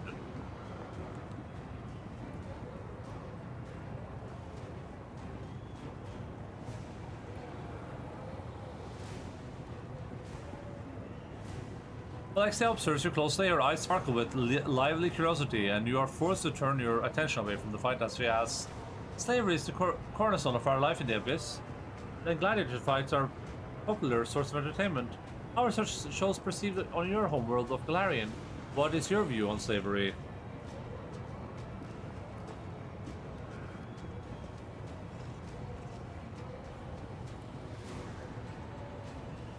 What do you think of Alexia? The angel's voice is tense as if he's expecting a fight to break out any moment. She is too gentle, too placid, nothing at all like how she used to behave in battle. No, when we fought one another, she was never meek and gentle. Just a flurry of rage and angry curses. This masquerade, these tricks of hers, it all seems very suspicious to me.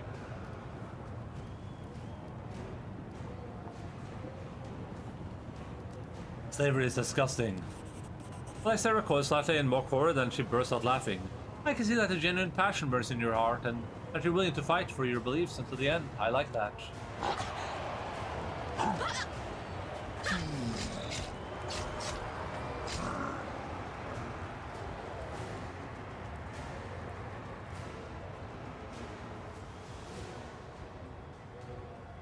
The Taurus growled. The bloody freak hurls herself recklessly at his rival, who appears to be exhausted from her wounds. However, Aslam was merely feigning weakness.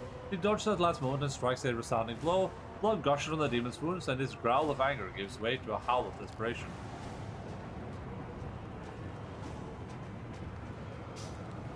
Melissa glances disinterested at Arena, then returns her attention to you. She's clearly more interested in conversation than in watching the fight. Nevertheless, even Golarians who are not enslaved are often forced to fight by those in authority, yet they still charge into battle with as much zeal as those two gladiators down in the arena. So tell me, what gives them the motivation to fight? What do they hope to achieve?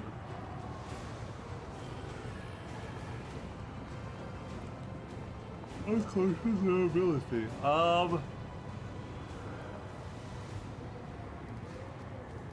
Our conscience and our ability lead us into battle. The demon laughs loudly, though not unkindly. Ah, how touching! Such sincerity of belief, it is so charming. There are many warriors in the abyss who are eager to fight, but they lack both the strength of your resolve and the genuine faith you have in the rightness of your cause.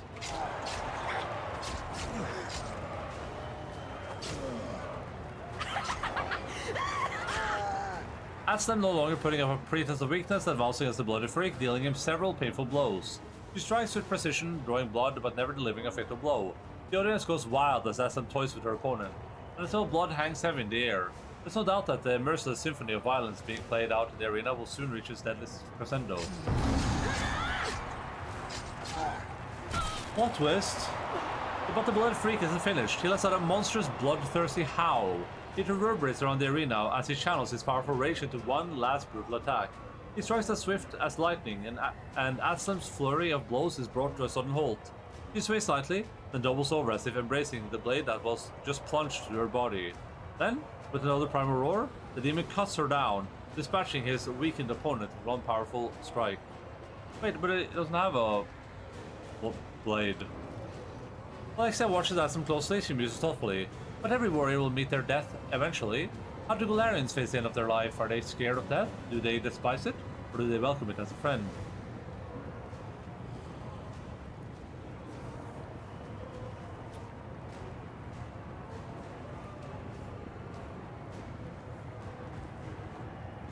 The memories of the deceased live on through their deeds. Lysa looks at you with newfound respect. Your words distinguish you from the multitude of fools who think only about themselves and give no thought to the future. They fear death. They tremble at the thought that their pathetic lives will come to an end. The screams and howls of the crowd are deafening. The bloody freak, oblivious to his numerous wounds, basks in the admiration of the audience. The arena's master's voice rings out across the battle biz. All hail the winner! Hail the bloody freak! Perhaps Mira? Mira rises from her place and announces loudly, I want this bloodthirsty fighter to be my servant. From now on, he is my slave, and anyone innocent enough to object will face my wrath.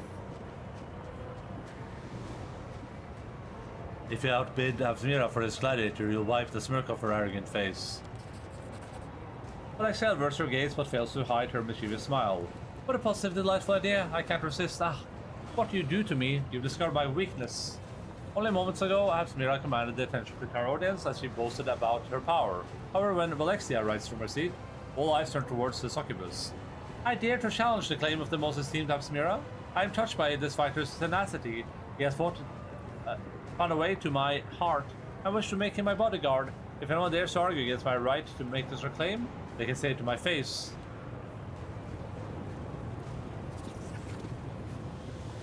The arena's master glances cautiously at Avmira, then he turns to Alexia and gives her a respectful nod.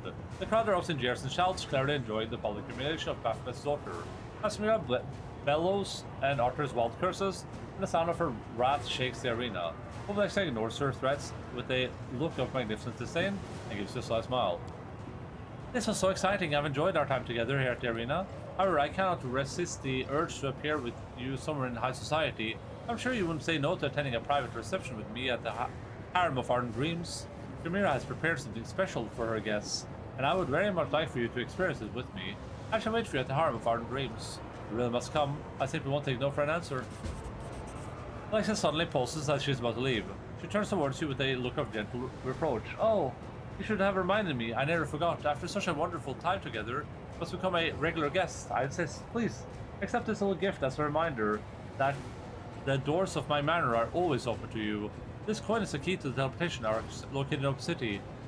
I would not normally give something like this to my ordinary guests, but there's something ordinary about you, is there? Nice. Nice.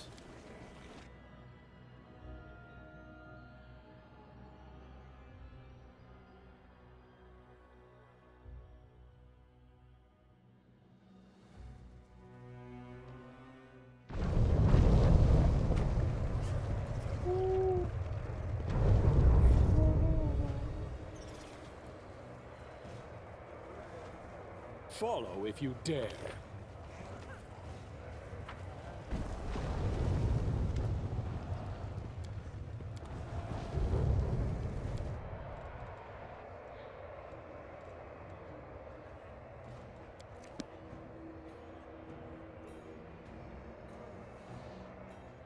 Oh, I love video games. I'm gonna go pee. I'm gonna go pee, Bella. Good rabbit.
I'm off. Are we, Search for crystals in the hinder mines.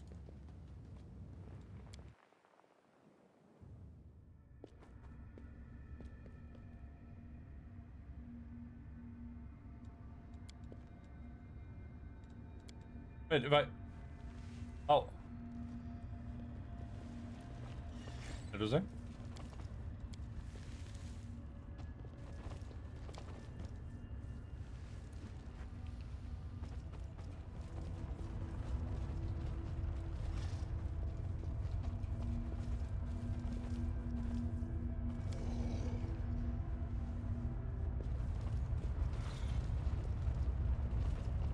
I do what I must.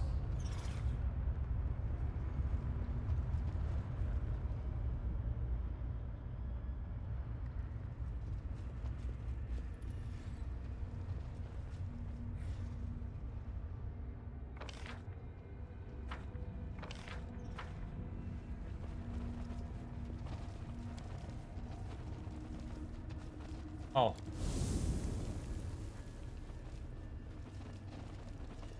That's a camouflage tunnel. Tell me, and I'll do it. I'm gone.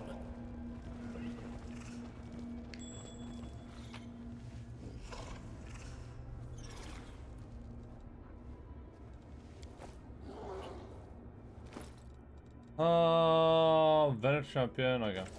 We do it my way. Oh no! Prepare yourself.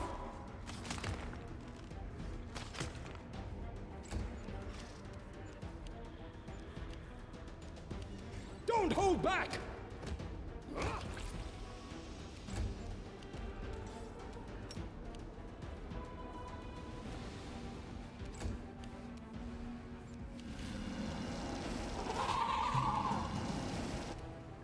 Desna, guide my hand.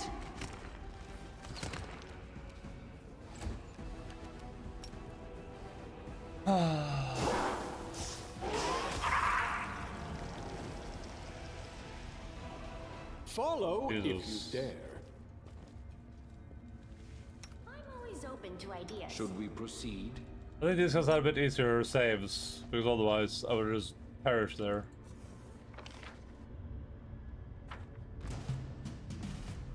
What the hell? More? No. Why did I get back on the mount again? Retreat is not an option! Strike!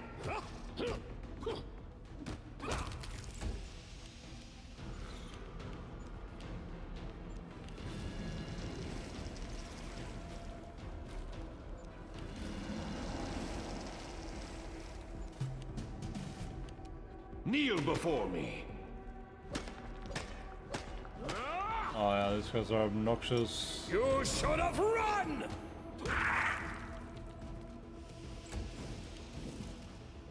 I am Ulbrig Ulbrigsson, and I have never known defeat.